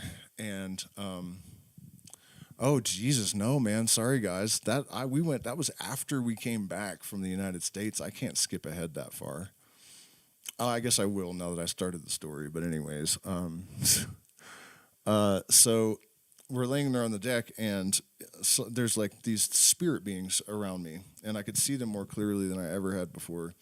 And they're doing this weird slow dance they're always doing, and suddenly they all turn into demons, and there's like flames, and my mom comes down out of the sky, but she's all skeletal, and she has blue flames coming out of her eyes. And I was taught that you're never supposed to curl up into the fetal position when you're drinking ayahuasca. And this finally was too much for me. I curled up in the fetal position. I was freezing cold inside. And I was trying to get Enrica to comfort me or say something. And she wouldn't. And I was like, what is her deal? And it was making me feel so much worse, Like she didn't like me all of a sudden or something on top of this experience. And so later I asked her, and she's like, oh, no, I was freezing cold, and there was just skeletons all around us and just death and everything. I didn't say a word to her about what was happening. I did try to snuggle up to her, but I didn't. I didn't tell her about the my mom and everything. So what I gathered from my mom coming down is that you're not supposed to unalive yourself, not because it's some god is going to judge you for it and send you to hell, but because you get stuck that way. So, it was kind of a bitch to have this, like, I'm trying to, like, find some peace here, and, the ayahuasca is like, no, she's stuck like this for longer, because if you get on the, plane of consciousness, pure energy, whatever, it's much harder to pull yourself together, and then when you come back, you're right where you were. It's not like a way out. It doesn't do anything. You're still, you're in the same exact place, but now it's harder to pull yourself together. I was like, oh, that's great. So after the vision fades a little bit, I go down into the jungle, and this was the time I was referring to earlier when the shaman didn't give me a mapacho at the waterfall, and I go out in the jungle, and I'm trying to, like, process this, and I turn around, and I just see this mapacho cigar in my face, and, God, there's a lot to this. And I kind of talk to him about it, and I go through this long process out in the jungle after he leaves. Kind of got some instructions from him, and then I'm walking back to the house, right? And at first, I see this giant stick insect, and when I looked at it, it was like, tunk, and then froze, and it was so cool looking. But then as I was looking at it, I hear Pachamama in my head say, I have something to tell you. And I was like, what? And she said, your mom did not go into the stars. And I was like, what do you mean? And she says, she went into Enrica's womb. And I was like, don't tell me that shit. Come on, lady. Like, there's got to be limits here. And she said, no, it's the way it always is. What I described about how the atom, the nucleus, and the particles orbiting it, they're all the same people all the time, the same monads in a little cluster. And so it's always like that. A few days later, we found out she was pregnant.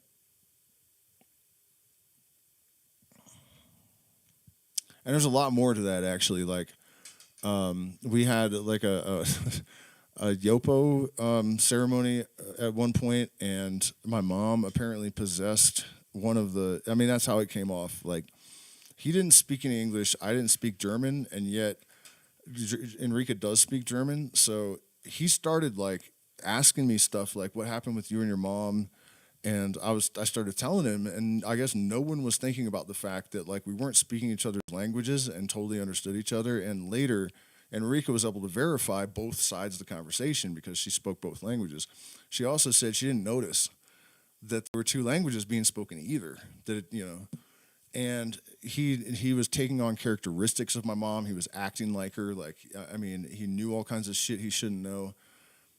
And this was like right before. And also I would get like really awkward, during intimate moments. And it's, I'm 36 years old at the time. Like, this is why. And now I'm halfway convinced it's because my mom was like trailing around behind me. And like I knew she was in the room. I mean, I'm not 100% convinced of any of this, but that's retrospectively, that's really how it all looks.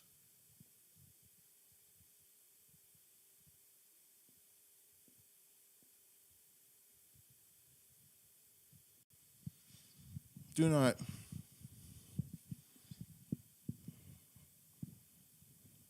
order the tourist tincture online, if you want my advice.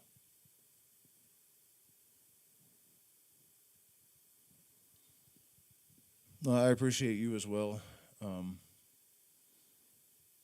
Transdimensional. Yes, it has been quite a life, and it's not over. It's still ridiculous, pretty regularly. If you haven't seen the earlier episodes, too, man, I mean, it was a lot crazier. One of the reasons that I hesitated to continue the series, I kind of got sick of people trolling me and saying, like, yeah, right, in the comments and stuff, and I understand that reaction. I really do. Because even if one of these things had happened to someone, it's like, but for the consistency of it, and I have my explanations. I guess I kind of think I know why and how, and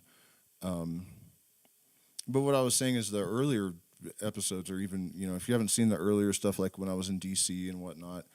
At one point, I was like indirectly connected to Diddy. Like I know all kinds of things about him that people don't know, not because of like hanging out with him, but because the guy that was kind of the leader of our crew went to Howard University with him, and also they were both from New York, and they were still friends when I was working with him, and like twice he was like at my front door with him, just all kinds of shit like that, like. The drummer from Nirvana, when I was like 8 or something, would sometimes be crashed out at my dad's house. We lived in Fairfax County. Go look it up. That's where he's from. His mom was my English teacher. Like, just all these like just completely absurd fucking things. And I didn't even know. None of us knew this until Kurt Cobain had already unalived himself, and we were watching the Unplugged performance. And my dad goes, "Is that drummer's name Dave?" And I was like, "Yeah." And he's like, "Dave Grohl?" And I was like, "How the fuck do you know that?" And he goes, "Don't you remember nicely beating the shit out of him in our front yard?" Which is a true story. I'm not going to repeat it again here. But you know what I mean? Like, there's just... It makes me dizzy, like, thinking about my own life sometimes, really, And there's, like, these distinct chapters, like the cocaine, DC, like, lunacy there. And then I kind of went up into the mountains in Colorado to think... and pull myself together and heal a bit. I think I went up to, you go up high to get perspective, basically. And then the Phoenix process, weirdness happened there. I ended up involved with the Hermetic Order of the Golden Dawn and just all this insanity. And then out to California and then into the Amazon, and it's just like everywhere I've gone, it's like an episode of Stranger Things or something. And I don't mind. I'm not complaining, I mean, to me, that's what life is about, just to try to have the most novel and interesting experiences you can, and to be able to understand them from as many different perspectives as possible. And, that's what it's about. So I couldn't have really done it any other way if I was more homogenized, I guess, There's no way that I could have pulled this off. It was necessary that I was kind of just like in this really weird position, of being born outside of society and kind of maintaining that until the present day. Another thing that bears elucidation, I guess, is that I did kind of try to merge more into normal society at one point. So much worse than Outlaws.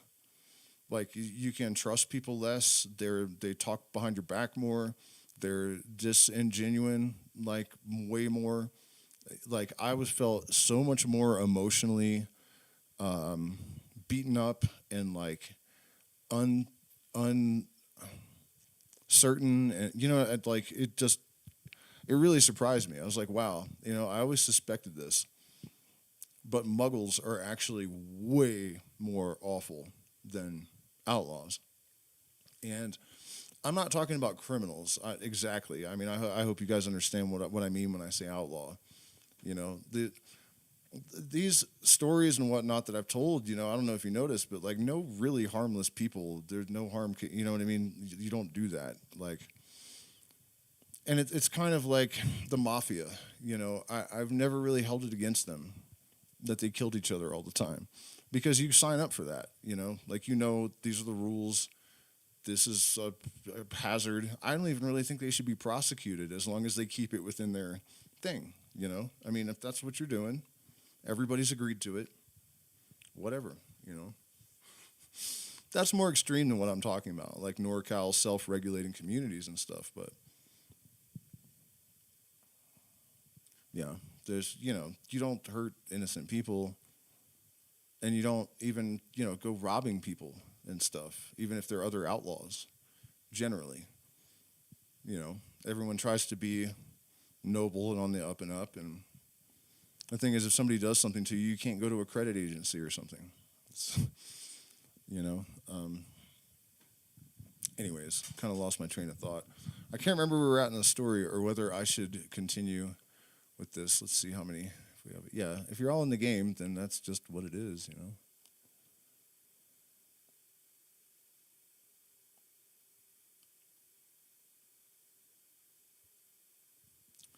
Yeah, I do miss California sometimes, and I really, like, right now, part of my objective is to get my paper in order again. So I can go and take another stab. I'm still in touch with my bass player and the drummer. Really, I still have connections to Jay Lane and people like that. So if I recorded something and really had the right players involved, I actually kind of can pull strings and make something maybe happen with it. And I guess I didn't explain this part. Well, we didn't get there yet. I don't want to start another episode here, so I guess we just have to. What time is it? 9:52. Damn, I'm on the fence about this. Getting into all the rest of this. What do you guys think? I don't know. How many people do we have?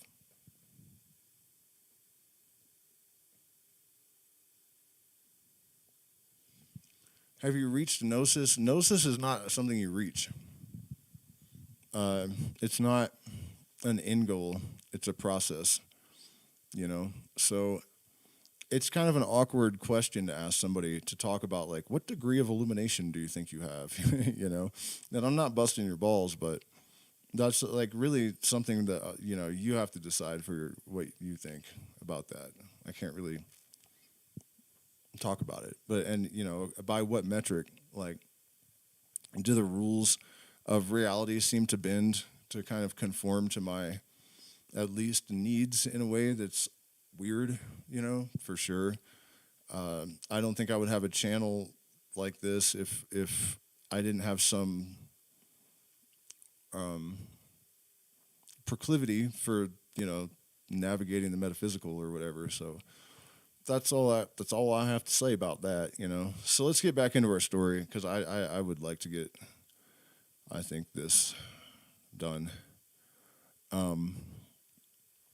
So where were we at? My mom had unalived herself, and the night that Enrica and I finally kind of hooked up, we didn't kiss or anything, but we realized there was something happening, and it was very intense, So,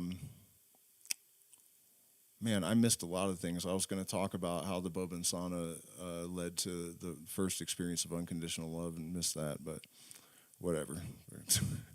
Maybe I'll write a book and it'll be more detailed than these ramblings. But so we were laying in bed, at least like looking at each other and realizing what was happening. And I hadn't told her yet that my stepfather was coming at 5:30 in the morning to take me to the airport. And I almost jumped out of the pickup truck like 50 times, because I was only going back there really because I didn't want my mom. I knew my brother wouldn't come to her funeral, and I didn't really want to go either.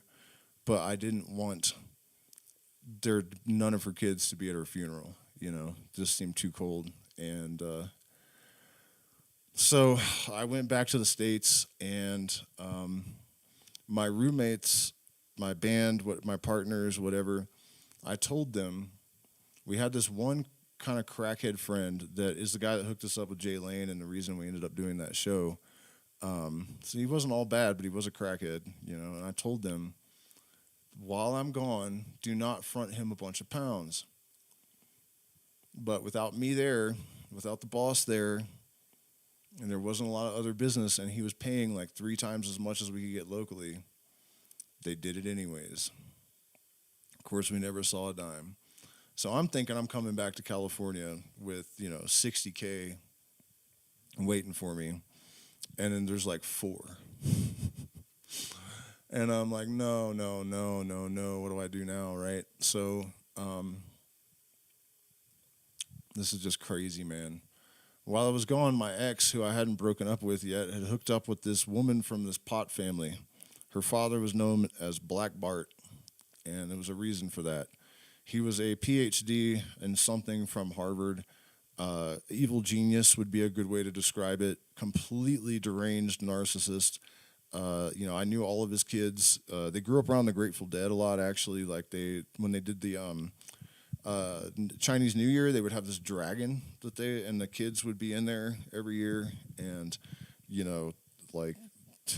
the hog farm was right behind our house. I mean, they were our neighbors. So, we'd go there and talk to the old timers, and they were deeply involved with them as well. And anyways, Black Bart, the kids would tell me stories about, they'd wake up and they'd go out in the living room and there's like still naked adults like piled up all over the floor everywhere. They all tried, snow by the time they were like 11 or something, and just insane. But he was rich as hell too. He was one of the biggest pot farmers in NorCal, and so he gave them all pot farms when they became of age or whatever. And so I one of my drummers was a sister. Had a sister. They were part of this family. And when I got back from Ecuador, the sister I hadn't met yet contacted me, and she's like, "Hey, I have this like a ton of pounds. Can you move them?" And I was like, "I don't know." And she's like, "All right, well, can I just drop them off here?" And it took up my whole living room. I was like, "All right." And then the next day, without even calling me, my friend who had given me the loan the prior year that called and threatened me. It blew my mind before I was even late. Like I thought he was like one of my closest friends. I thought it blew my mind that he did that, but I guess he felt bad, and he didn't even call first. He's just, I see this truck. I see his truck come beaming straight because it's a big glass front of the house, and there's the road and then the yard, right? And he's like driving straight at my sliding glass doors. And I know who it is, and I'm thinking, oh shit, what did I do? I'm thinking he's gonna shoot me or something. Like, what the fuck? And he pulls up and stops and jumps out, and he's like, "Hey, I need 100 pack." And I was like, "I got an 88." So that helped. I was only back in town for 2 days. Seriously, that's what happened. Like, I get there, this lady, I'm like, "Oh, I have no money." This lady dumps all this pot in the front living room, basically, that I don't even know. She just trusts me on reputation, which is how things are there, which is crazy because you do build like a credit card. Like if you've been around for 5 or 6 years and you have never ripped anyone off, then you have credit with everyone. People just know. And so it wasn't that random. Still, and for dude to just show up with the cash the next morning, it was just mind-boggling. So I'm still in touch with Enrica, and she decides she's coming to the States to see me. And this lady, Black Bart's daughter, had hired me basically to grow on one of her properties. She had a bunch of properties. And it was beautiful and perfect. I woke up one morning, went out to make coffee, and there's a bear on the front porch, and middle of nowhere, gorgeous Northern California, beautiful house even, and it's like, man, my luck is just not real. Like, what in the hell? I think I still had my Yukon Denali. I sold the Beamer because, I needed that money. And I missed that X5, though, man. It was so beautiful to drive that car around. Take like a light hit of LSD and drive through the redwoods at, 75 miles an hour. It was just like flying.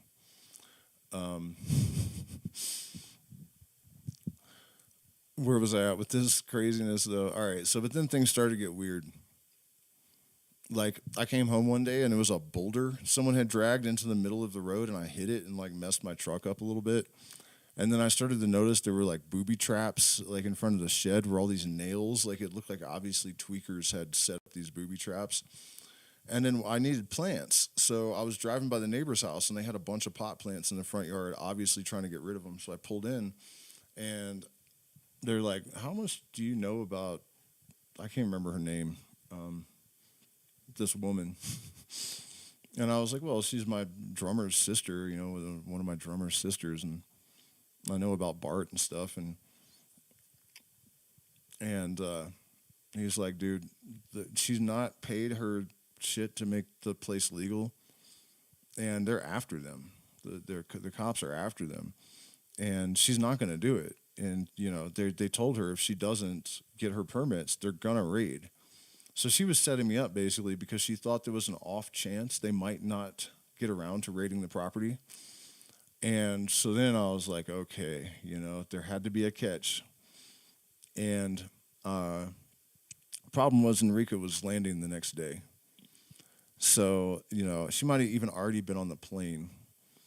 And I'm like, this isn't good. This is not good. So she gets there, and then this woman, like, comes, and I'm like, you got to legalize this. Like, I'd noticed she was stalling, and so she like turned on us, and she's like, okay, well, you got to go then, and I didn't really know what to do. She was there for 3 months, and suddenly I don't have this income, I don't have this situation. I had a little stack of money though, so I was like, "Did you ever heard of the Grateful Dead?" So we ate some acid and went out to my truck and listened to like a Dark Star from 1974 or something, and she was blown away. I was like, well, we can go on the road with Dead and Company. So we started following Dead and Company around for the summer, and check back in with the chat and make sure that we're all good. So I got to go backwards in time. That BMW I was talking about, I had broken up with this girl, and we were living together, but she had a kid. I wasn't trying to take the house, so I had a van. No, the van broke. That was the problem.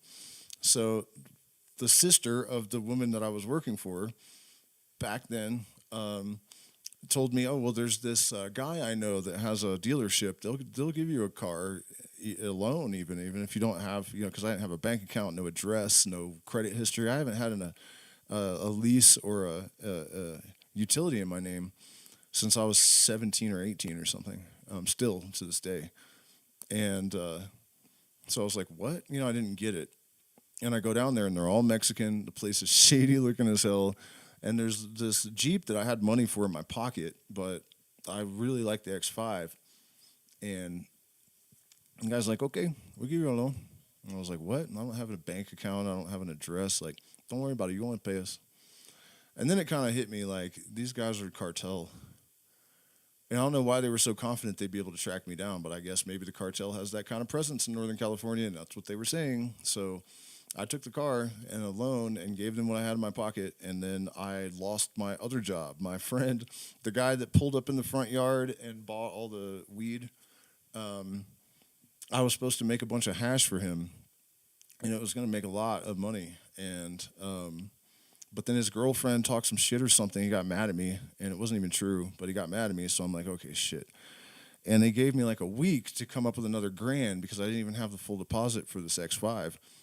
So I have my guitar, my amp, and this Beamer, and I go down to Haight-Ashbury, and I was thinking like I was gonna go busk, and I thought maybe somebody from that time period, the Summer of Love or whatever, will still be living there, and they will do something to help me. So the other side of my head is like, that's just completely stupid. And also you're an idiot. But so I go out to Haight-Ashbury and set my stuff up, and there's nobody out there. It's a dumb way to try to make $1,000 fast anyways. Partly I think I just wanted to get away from Mendo for a night or two. And I see this like big tall Gandalf looking hippie walk by, and I think there was like $1.25 in my guitar case or something, and like maybe 15 minutes later, I was just about to strum my guitar like really hard in frustration, and I had the thought, where am I going to get $1,000 from by tomorrow afternoon or whatever? And there's $1,000 in my face at that moment, and I'm like, somebody shot me in the head or something, and I'm dead, and I'm just, just like. And he goes, can I buy 15 minutes of your time? And I was like, what the hell, man? Sure. And he's like, well, come to my apartment. So I go to his apartment, and he tells me that he knows Bob Dylan's ex-wife, Ruth Tyrangule, and that she needs a guitarist for an album she's making, and he thought I would be perfect for it. And he had been living in that apartment since 1974, right? So someone from that era maybe will help me, and he gives me exactly the amount of money that I needed, plus a bunch of other things that were, I could turn into money.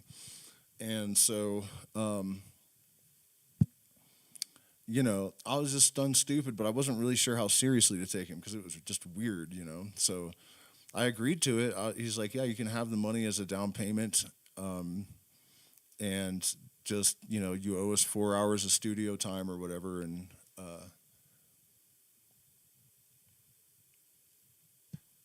so I go pay for the rest of the down payment and whatnot, and I ended up talking to Ruth one time over the next like 5 years or something, and like nothing came of it. I didn't even look her up to see like if this is real and true. I thought if they call me and they want me to do this for this money, I'll do it. You know what I mean? But I didn't really care that much about it because I just didn't think.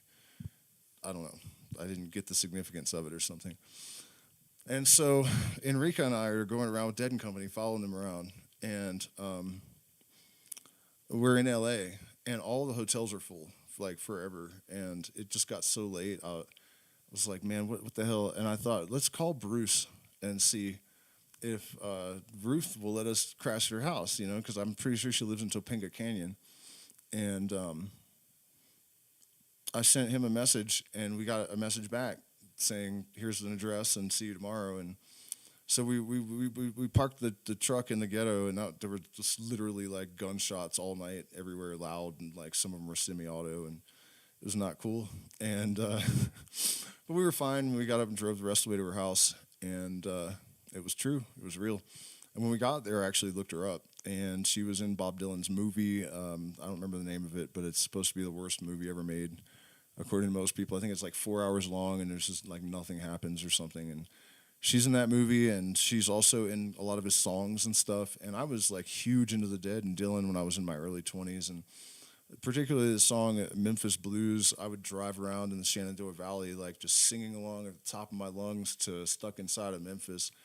And the characters in those songs were like Romeo and Juliet to me, to a Shakespeare fan or something. I mean, this guy got the Beatles high for the first time. He was a huge inspiration to people like Jerry Garcia and Leonard Cohen, and this was his wife of 18 years, and Ruthie in the song Memphis Blues. And I was literally sitting on the floor playing her acoustic guitar. Actually, supposedly the acoustic guitar that Dylan wrote, One More Cup of Coffee for the Road. Not rated by playing, but literally flipped it over and wrote on the back the lyrics. And I got to the line, if you see Ruthie, and I just choked on Ruth, and I was like looking at her, all eyes, but it like really sunk in. I was like, holy shit. And she saw what happened, and she's like, yeah. And she reached behind or beside the couch. She had a bunch of vinyl, and she pulled this picture out, and it was a caricature of her face, obviously, like definitely her face, and it had Dylan's signature. It was on the back of one of his albums. He drew like a caricature of her face, and I think it's Long Way Home, or I don't remember which album, but that's when it really hit me, like holy fucking crap. And of course, Enrica didn't really she's much younger than me, so she only vaguely was aware of who Bob Dylan is. And now, all these years later, she's kind of looking back and going like, holy shit, man. Like, I had no idea what was going on around me at that time, Really, really wild stuff. It didn't end well, though, because, my mom had just unalived herself and everything was going wrong, and and she was kind of crazy. Like, she kept saying that, her and Dylan were going to hook back up and stuff, and there was no way that's happening. And, it was just weird. And she was rich for so long. She lost all her money because of her kind of scummy son, I think, getting him out of legal trouble and stuff. And yeah, she had me like driving her around, like driving Miss Daisy in this like broke down old car. The windows didn't roll up or down, and the air conditioning didn't work. It's LA. It's super hot. And she really just expected us to serve her, because she was nice, but it was kind of definitely insane, definitely fully fucking insane. So we followed fish for a minute, and I was like, all right, well, we can't just do this forever, obviously. I mean, it was fun to travel around, like, new couple doing all this weird stuff, but like, what, should I go back to California? This woman we called Mindo Mary, because she pretty much ran like Laytonville. She was dangerous for sure, but really cool. Another one of those like outlaw contradictions, man. But she was like, you could tell her presence, like you would not fuck with her. But she could be really, if she liked you, then it was a really good thing for you, and she liked me. So she found me a job working for somebody else that she knew, and if she endorsed this person, I knew that it was good. Like if seriously, if she had gotten me this job and they had screwed me over, like they would be afraid for their lives. you know, Even if she was closer to them, like if they double crossed me and she gave the recommendation that they'd be surrounded by rednecks with weapons quick. And so I knew it was cool, and I was like, you can stay. They said, if you want to come with me and help grow the plants and you get paid and everything. And but I wasn't really sure because I kind of wanted to get out of the life, that was not what I signed up for in the first place. I didn't want all the crazy violence and stuff. I just wanted to like pay for my music, and have an actual chance of getting somewhere, which generally takes money. And, I was sick of it kind of. And she's like, well, why don't we go to my sister's house in Breckenridge? And I'm thinking like, okay, I'm a 36-year-old outlaw that's just like run out of options, and I'm gonna go with my new 25-year-old girlfriend to her family's apartment and be trapped in there with them. Like it didn't sound good. But somehow she talked me into it, and I started a Shopify store, and it started to actually get sales. And then I was like, well, let's just go back to Ecuador, I guess. I own property there, so I can be a resident. And, what the hell, man?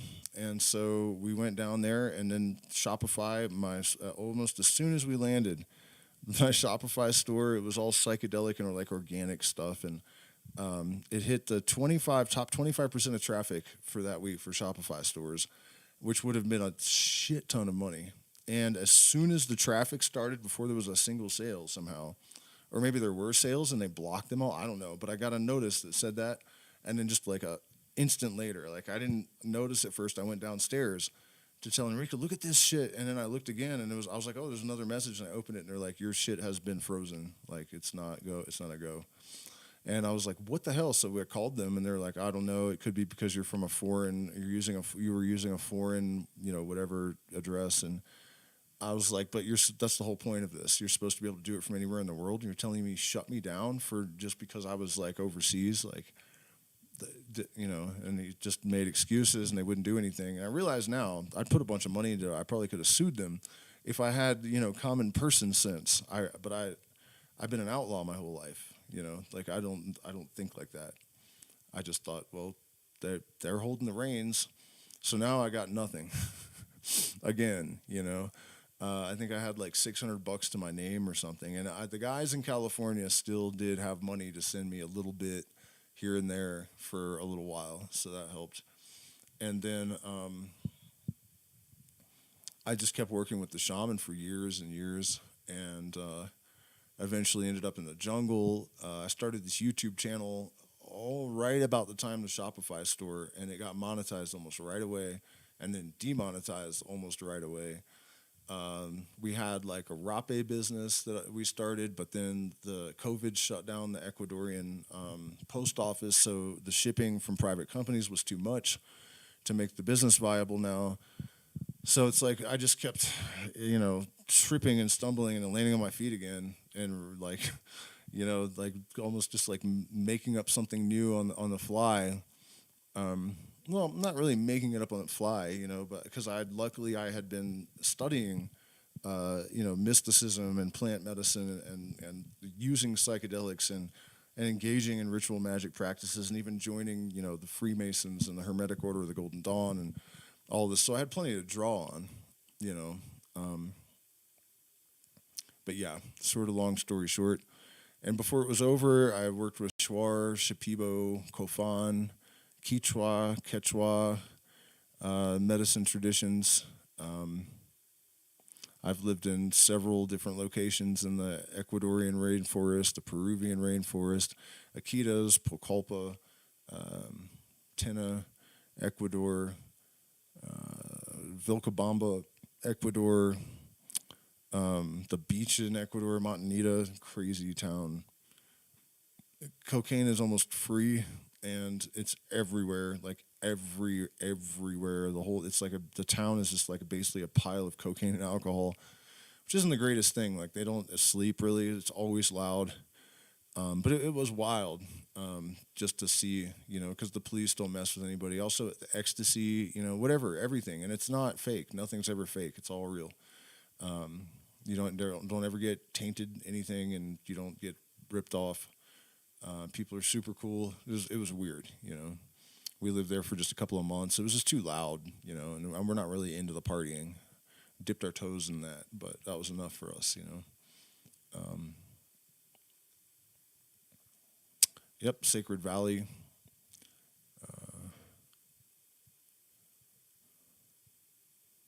That's more or less the story. I mean, when I think about how much crazy shit came out of my mouth, telling the story, and then I think about how much I didn't say, it's pretty mind-boggling. And it's no wonder that I'm tired a lot these days.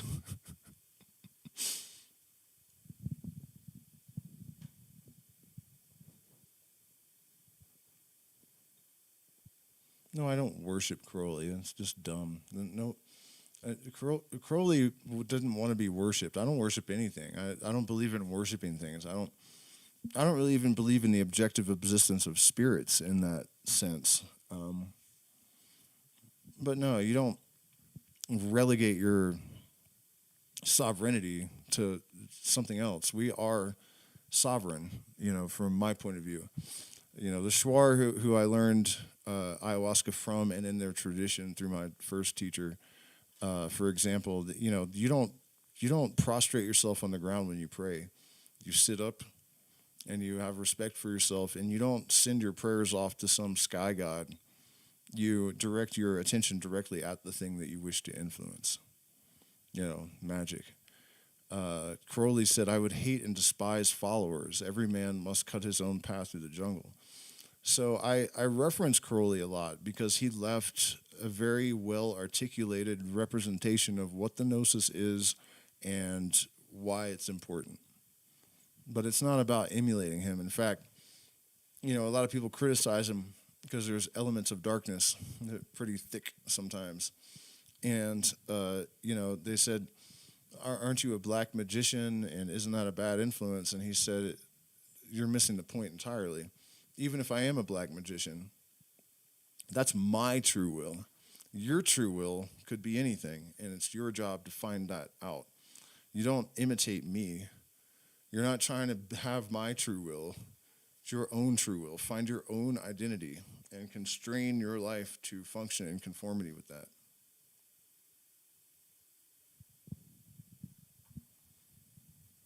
That is it. That is all.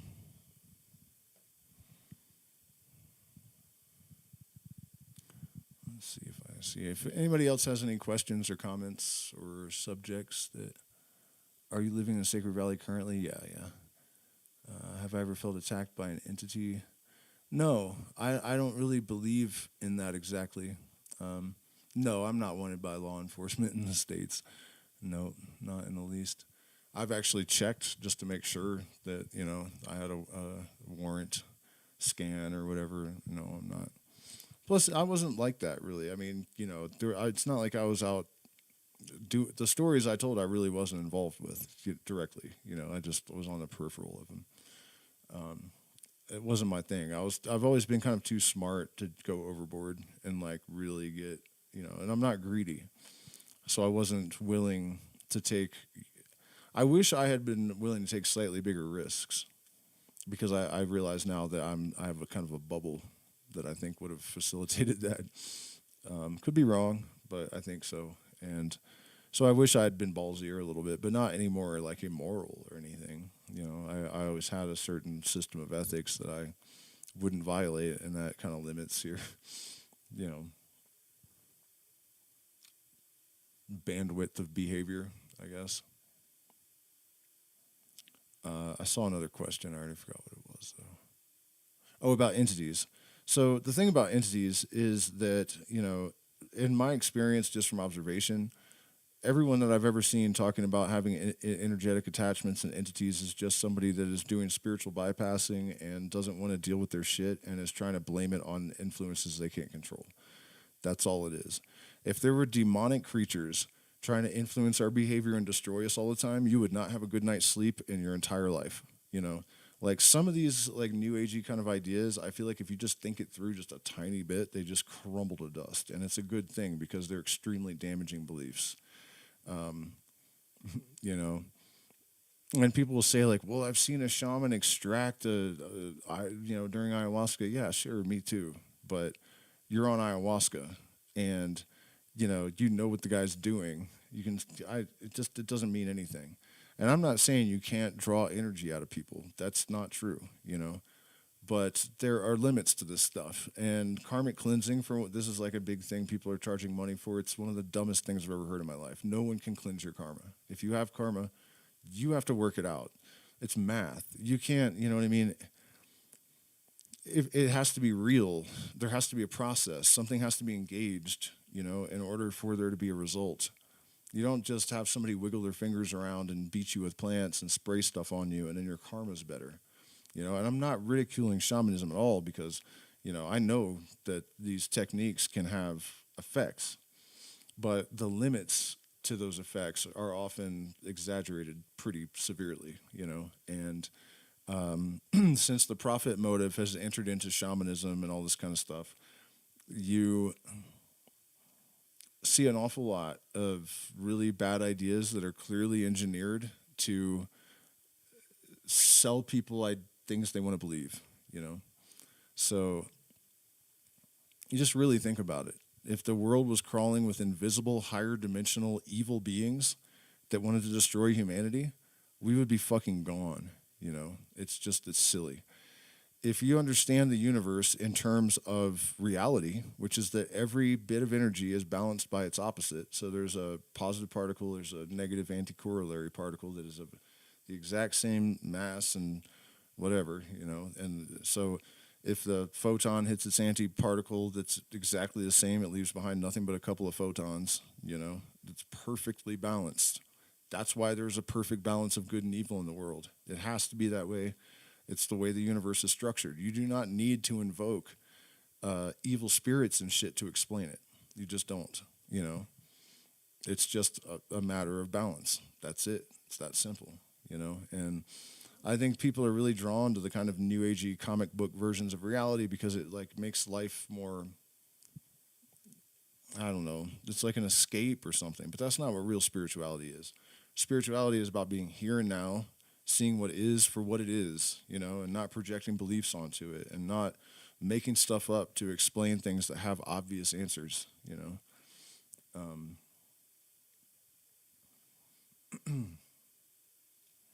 It's a subject that hits kind of deeply home for me because it's really aggravating, to have religion be such an evil, horrific influence on humanity. And then when we start to try to generate something to replace it other than abject materialism, you have all these people driven by profit motive creating all these terrible ideas and selling them to people because they're, marketable. And it's not helping anything. In fact, it's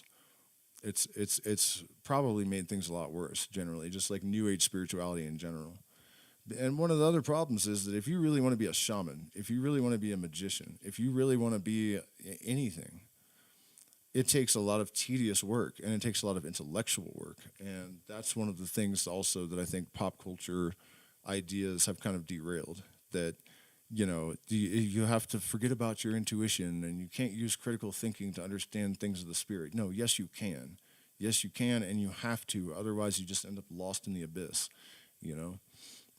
That anti-intellectual attitude, I think, has landed us with just a bunch of, muddle-headed mystics that are just driven by profit motive. And, the plant medicine scene to me is mostly just a bunch of people that are exactly like all the yuppies in the offices, except that they're more narcissistic maybe and, think that they're better than their office workers because they no longer have to do that because they're out scamming people, selling them fucking karmic cleansing and shit, I mean, this is not what we were after. And I'm not saying there aren't people that are exceptions to that, but profit motive and cultural toxicity, really taking the wind out of our sails in a lot of ways in terms of being a productive movements of genuinely illuminated people. That's not generally what I see when I look out. When I go into PSOC and I interact with plant medicine people and stuff, I'm just discouraged and don't feel like socializing ever again, usually, you know. So, I'm not trying to be a downer, but, you know, that's just my experience. And it's not the fault of the medicines. It's partly just a matter of putting the cart before the horse, you know. Um, Before you take ayahuasca, traditionally, you go through a lot of training. It's not meant to be drank by the whole tribe. It just isn't. You know, so you have these people that have none of that training. They have little in the way of critical thinking skills. They're not super grounded. You know, they were a fucking real estate agent in Venice Beach last year. You know, never taken acid before, never been in a fight. Like, you know what I mean? And now they've been wrestling with this nth dimensional demon in the jungle for, you know, 2 weeks straight without any real preparation, and they think they're God now. You know, I mean, that's just not. This is not how things are supposed to be done.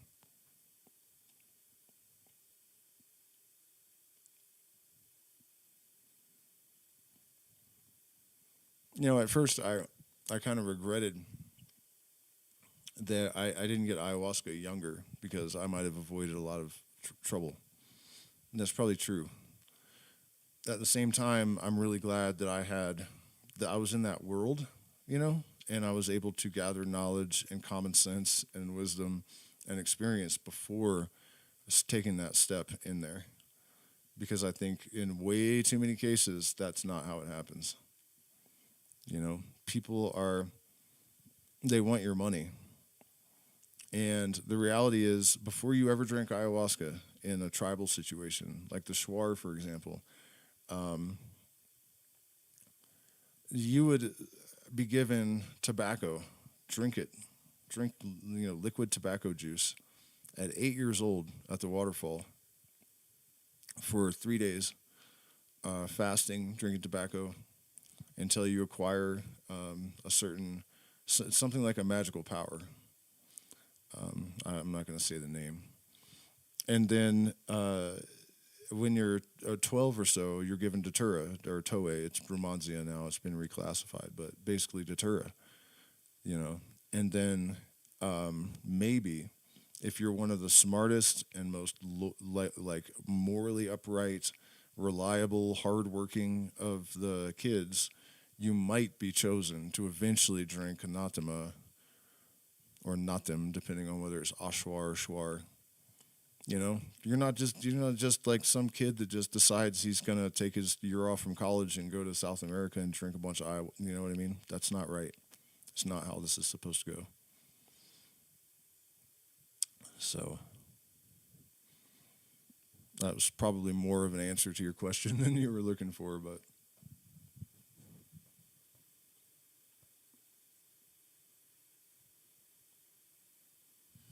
oh, I definitely prefer 5-MeO at this point in my life.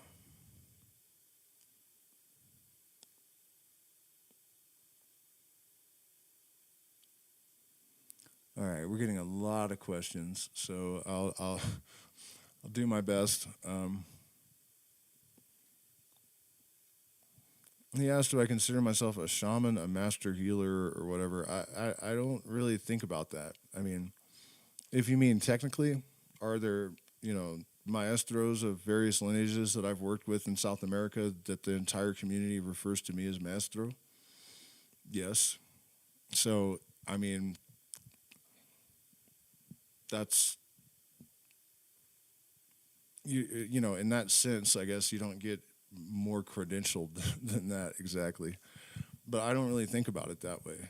You know, I don't know what I am in those terms. I don't know why my life has been so filled with weird. I do kind of. I mean, I don't know what the. I know the energetic thing. I know what is going on in my mind that links me to that stuff. You know, but I don't exactly know why. I don't know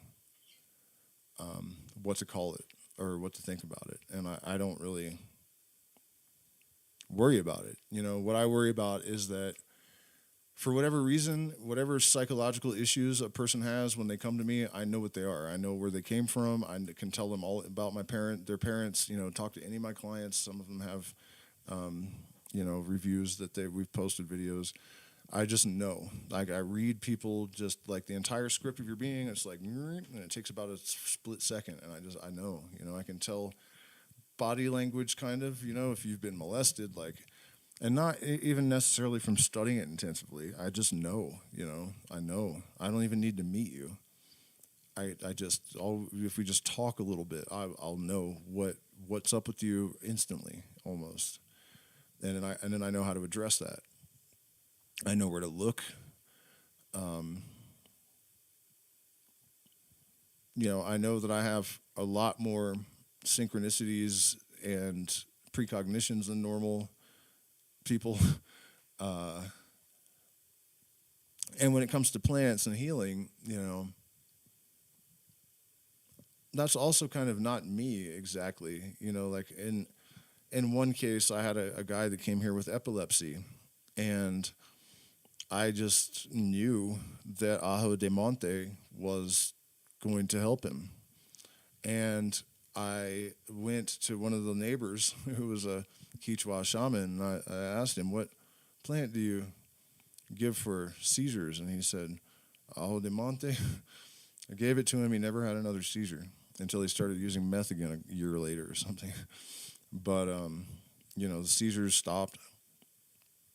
In a lot of cases, I just know, like, what I was saying, though, is the medicine tells you, too, like, I had a client here from Australia that had not had visions, and he'd been there for a month, and it was really, he wasn't like mad. It's not like the medicine wasn't working. He was vomiting, and he was obviously getting better, in a lot of ways. So it's not like it was at a loss, but it was obnoxious for me that he didn't get to see this. It's incredible, the DMT realm. And so the very last night, we were waiting, and he vomited a lot. Nothing really happened. And then the medicine just told me, go get some ortiga roja and give him a cleansing with it, which actually means sting him with it. And so I go out in the jungle and get some ortiga roja, and you have to like skin to make a handle so you can grab it because it has spines all over it. And usually it's just used for like bone health.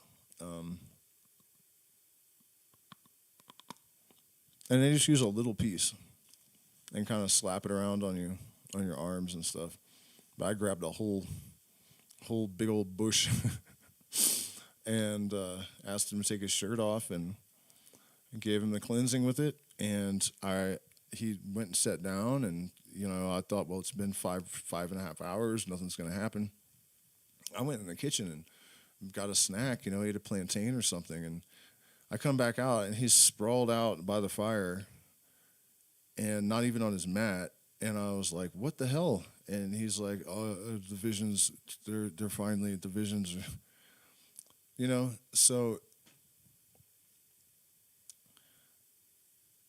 I guess I don't know if that really answers the question, except to say, like, I know that this stuff happens, and I know that it consistently is correct, but I don't really know what to call it or what to think of it, And to me, in a way, even shaman is too much of a limiting term because, and I don't necessarily think like a shaman in the indigenous sense, I don't have really a specific tradition unless I'm working with a specific medicine that I was taught a certain way, because then you have to, the Shuar way is what I was taught, and out of respect for that lineage, the protocol fits that. And then when the ceremony starts, the spirits are real, everything's real. I treat it, I shift my ontological model. But in a normal waking state, I don't necessarily think like that entirely. It's related but different. And that's what I was told to do too. The teacher always said, like, do not watch the hands of your master.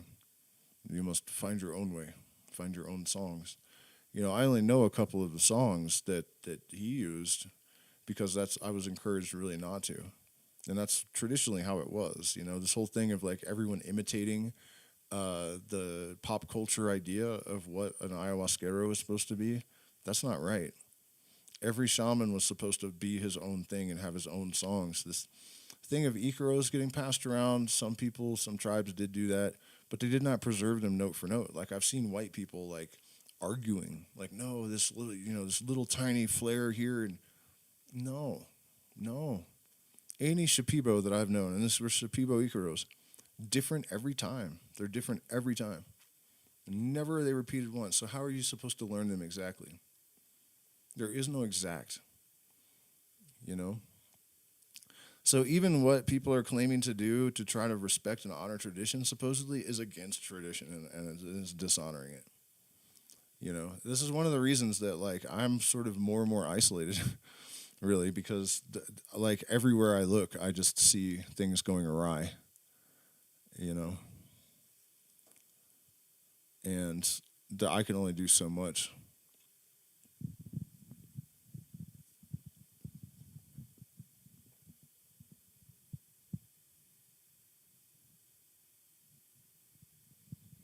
My thoughts on sigil magic.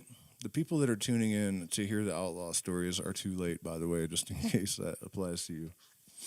Um, I don't know, man. You know, I don't. I've really I find all that kind of magic to just be sort of a like waste of. It's too many steps, right? There have now been experiments done by like Harvard scientists that have Sigma Phi ratings for their protocol, their scientific protocol, that have shown that our mind has the ability to change the trajectory of photons and to affect random number counters that run on quantum processes. So, you know, what do you need sigils for? What are you doing? Folding up paper and, you know, scribbling. I just no.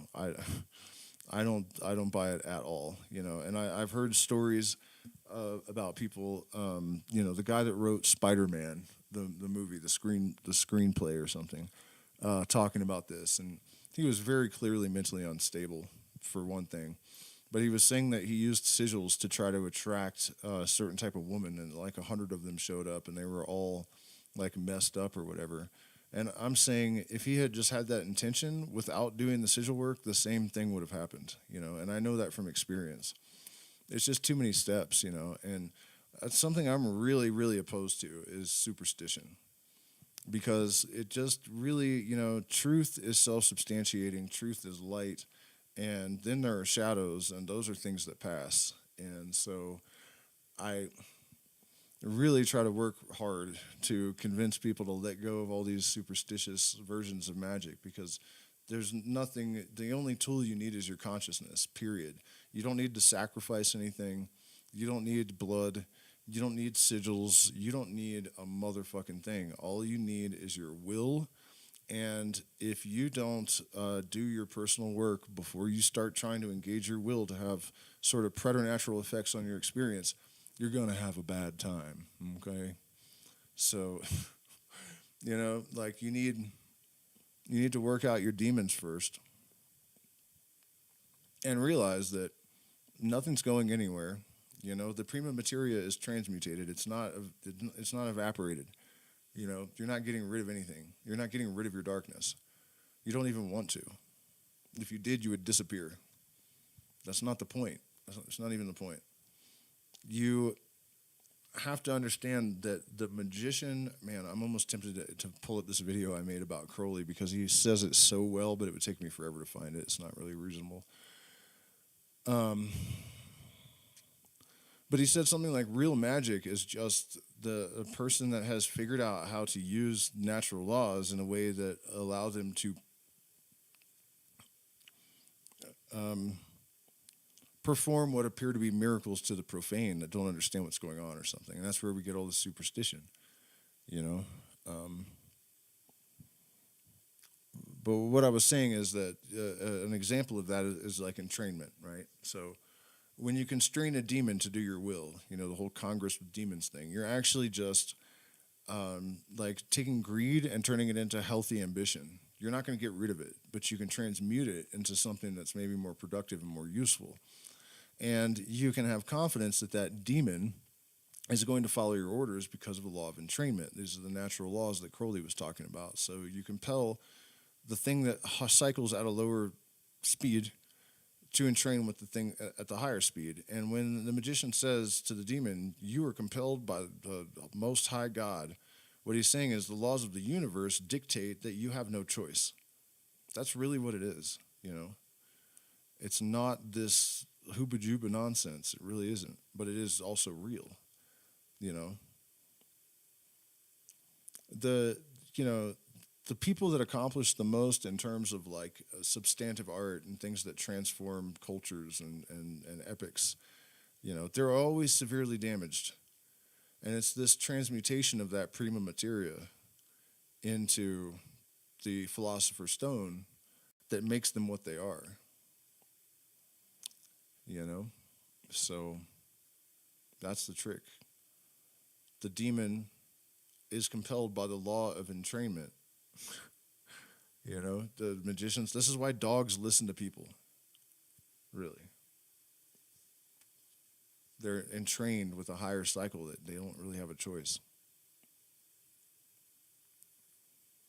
And of course, the more exposure there is, the more intense the entrainment is.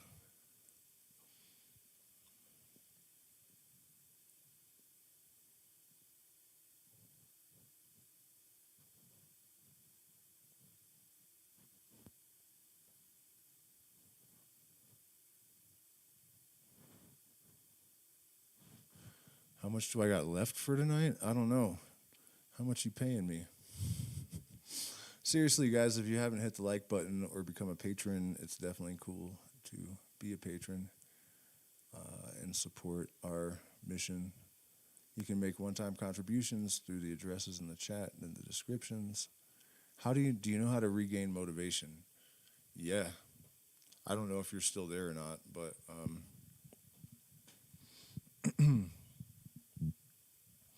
you gotta make it somehow on the dreams you still believe. uh, you have to have a connection with a sense of purpose. You know, that's the fundamental thing that is driving our society insane. You know, an analogy I like to use is the Incas, actually, and they revered gold, right? They ate with bowls. They had bowls of gold. They used utensils made of gold. They wallpapered their temples with gold. Like they made animal effigies of gold, but they didn't worship it exactly, and they didn't give it any monetary value. They knew it was the sweat of the sun god entity, and that it had a connection to consciousness and life and stuff, and so they understood. The Catholics, on the other hand, just came and killed them all and took it because they also worship the sun, but they don't know it. Their sense of purpose has been extracted from their functionality, right? And so they just act like lunatics. That's why we call it a lunatic. You know, the moon, the symbol of the night, mystery, irrationality, animal, you know, all of those kind of levels. And the sun is the reason and the intellect, and right? So, yeah, I mean, it's as simple as that, you know. And if you lose connection with that sense of purpose, then you have to eat some mushrooms or something, and that helps. You know, I've been pretty badly beaten, you know, lately. I'm not broken, but I'm badly bent. You know, we had lots of years of struggle, and then we got on our feet, and then COVID took us out, and then we got back on our feet again, and then something else happened. You know, it's just been this constant up and down roller coaster thing. And then recently, we thought it was over because we'd gotten so far ahead and everything was so good, and then all of a sudden I needed surgeries, and we had to cancel events, and you know what I mean, all just it. And it just wore my soul out, you know, where I realized I was getting kind of listless, and like also looking at the level of indoctrination politically and otherwise in the United States, and the kind of monster that we're up against, and the odds of overcoming it and all this, you know what I mean? Like I was just kind of getting fried. And also my views had been going way up prior to all this, and then they just started plummeting again. I'm like, I'm not even really talking to anybody at this point, you know? So like, how do I rationalize even trying to do anything anymore, you know? And I drank some San Pedro, and I went for a walk. And then I drank some San Pedro the next day, and I went for a walk. And then I ate some mushrooms and played the guitar. And then I ate some more mushrooms and I played the guitar. And then I started to feel better, and I started to act right. So that's it, you know. You have to know what your purpose is and commit to it. I don't see how anyone can have any motivation, anyways. And even if you do have motivation, without that connection to a sense of purpose, you're just gonna the stuff you do is gonna bear no fruit. No meaningful, substantive fruit.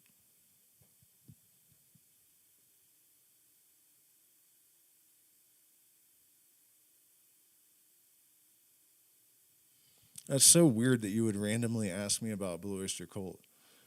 When I was a kid, my babysitter, her brother was the bass player when I was like 8 or something. Yeah, I mean, I like them. I guess it's not like something I listen to every day or something, but that song Godzilla is pretty badass. He picks up a bus and he throws it back down as he wades through the village towards the center of town. Godzilla, Godzilla, Godzilla. The guitar fills are actually some of the coolest in classic rock history, I think, actually. That guy, Butch or something was his name. Yeah, they're cool. I mean, I could go without just not hearing "Don't Fear the Reaper" or whatever that rock and roll city song was or whatever, but they were cool. I don't know. I feel like somebody else asked something. Hold on. I think I'm getting a little bit tired because I kind of agreed with my new business partner that I wouldn't chew cocoa on streams because he thought it's a bad look. And I agree, but it's making it harder for me to like. I have a tiny bit, tonight, but it's making it a lot harder for me because we're at such a high elevation and like your blood's there's no oxygen in your blood and the cocoa puts it back, so it's not easy to comply with this. Uh, the guitarist amazing. United States is cooked. Yeah. Okay. So gold. He's asking about gold. Yeah. Well, I don't know if I would call it magical. It depends on what you mean by magical. But um, you know, things leave a bread trail. The signs, symbols, hints, and clues. Um, Writings on the wall. The rest is up to you. Uh, Gold comes from the collision of neutron stars, which is very rare, and they're only 115 yards across, and they're so dense that a spoonful weighs as much as Kilimanjaro. So they produce an awful lot of stuff when they collide, right? And the Incas, the Aztecs, the North American natives, a lot of them, the Babylonians, Syrians, alchemists, Egyptians. Nobody knows a lot about the Aborigines because I don't think they want to tell anybody anything. But all over the planet in ancient times, they knew that it came from stars. And so the fact that like people have this knowledge without having the ability to have direct gnosis, they don't have the ability to have observed this quantum process firsthand, but yet they obviously knew all over the planet. you know. And if you look at the legends and stuff, you kind of understand that they knew that there was a light consciousness gold connection, right? And now we know that the brain is loaded with gold. It's a superconductor that's activated by light, which probably helps the processing in the brain to occur so rapidly. Um, what else? If you drink colloidal gold, which is like tiny, tiny, tiny angstrom-sized particles in a suspension of water, it improves everything that your brain, deals with: cognition, memory, mood, all that stuff. Um, God, I feel like. And then light is emitted by neurons and entangled by photon pairs, and then the microtubules have been observed emitting photons as well. So the light connection is well established. Also, photons interact with gold in a way they interact with nothing else. So there's this pretty obvious connection here. And in fact, I've been working with AI to try to discover or pinpoint or elucidate or map even mathematically another layer of physics where there would be a sort of Fourier transform that translates concept to number, basically, would be a way to think about it. And gold and light are the materials that we're using to try to figure out how to establish this connection with like the Euler formula and Calabi-Yau 12-dimensional enfolded structures where this layer of mind in the universe, this more subtle layer, is probably all crunched up and hidden in a 12-dimensional geometrical wad.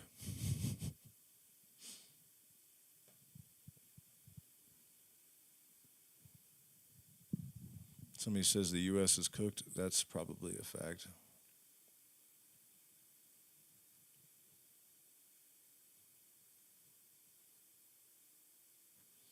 All right, I don't see any new questions or subjects. So don't forget, guys, we are doing events here. What month is it? February, this month, March, and probably the first 2 weeks of April in the Sacred Valley with ayahuasca, bufo, psilocybin. I mean, not all at once or together, but these are options depending on the needs of the individual. Aya combo and, ruin exploration, drinking San Pedro and go to like the Ollantaytambo, the big Incan holy site, and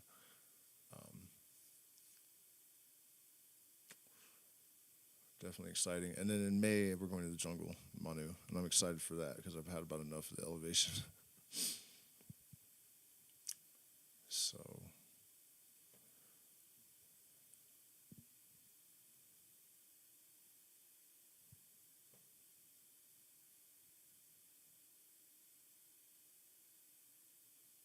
if you're interested in that, shoot me an email. Flaming Lips are cool also. Yeah, I sometimes cover that song. Do you realize Soft Bulletin, The Spoonful Weighs a Ton is a reference to neutron stars.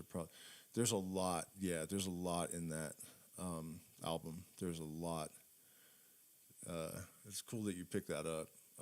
Spoonful Weighs a Ton is definitely a reference to that stuff. What is the full name of that song? Something like the chemical for.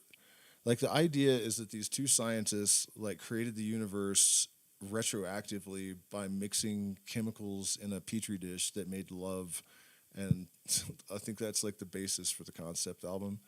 You know where they got their name from? Aleister Crowley quote: "Every mouth aflame to utter the unutterable name, the Flaming Lips."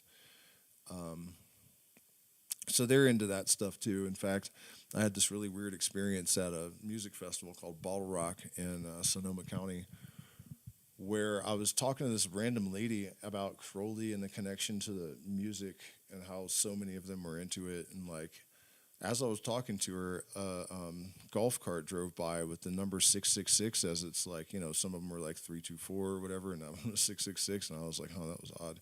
And then I go over to the Primus stage, and before the Primus show starts, they just flash a picture of Crowley, and then it goes bright white and disappears. And I was like, okay, that was weird. And then I go over to Cake, and Cake is singing a song I'd never heard before where they say, Satan is our motor coach or something. And I was like, what the hell, man? So then I go over to the Flaming Lips. I'd never heard them before, and I was like, there's no way these guys, these goofball-ass weirdos are, But from where I was standing, I could see the backstage, and there were inverted pentagrams painted on every single one of their amp cases. And I was like, holy shit, man, this is just, it's everyone. It's literally fucking everyone. And I'm not talking about Satanism. I want to be clear about that. It's not what it is. It's not anything that dumb. It's the inverted pentagram actually represents the descent of light into matter. And if you're Gnostic and you think that life is evil and that being alive is being trapped, then okay, it's an evil symbol. Otherwise, it's just a symbol of life happening. And when it's point up, it's the symbol of the redintegration of that light back into the source. So that's the symbol of death. Everything that people have been told is completely backwards. Inverted pentagram is a symbol of life. The right side up is a symbol of death. The end of the universe, really. The apocalypse. So, but yeah, what is that song? Feeling your soul disintegrate. I really like that one a lot.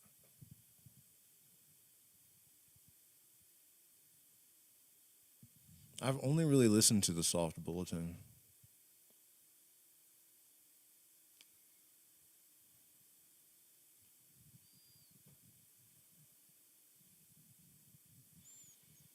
All right.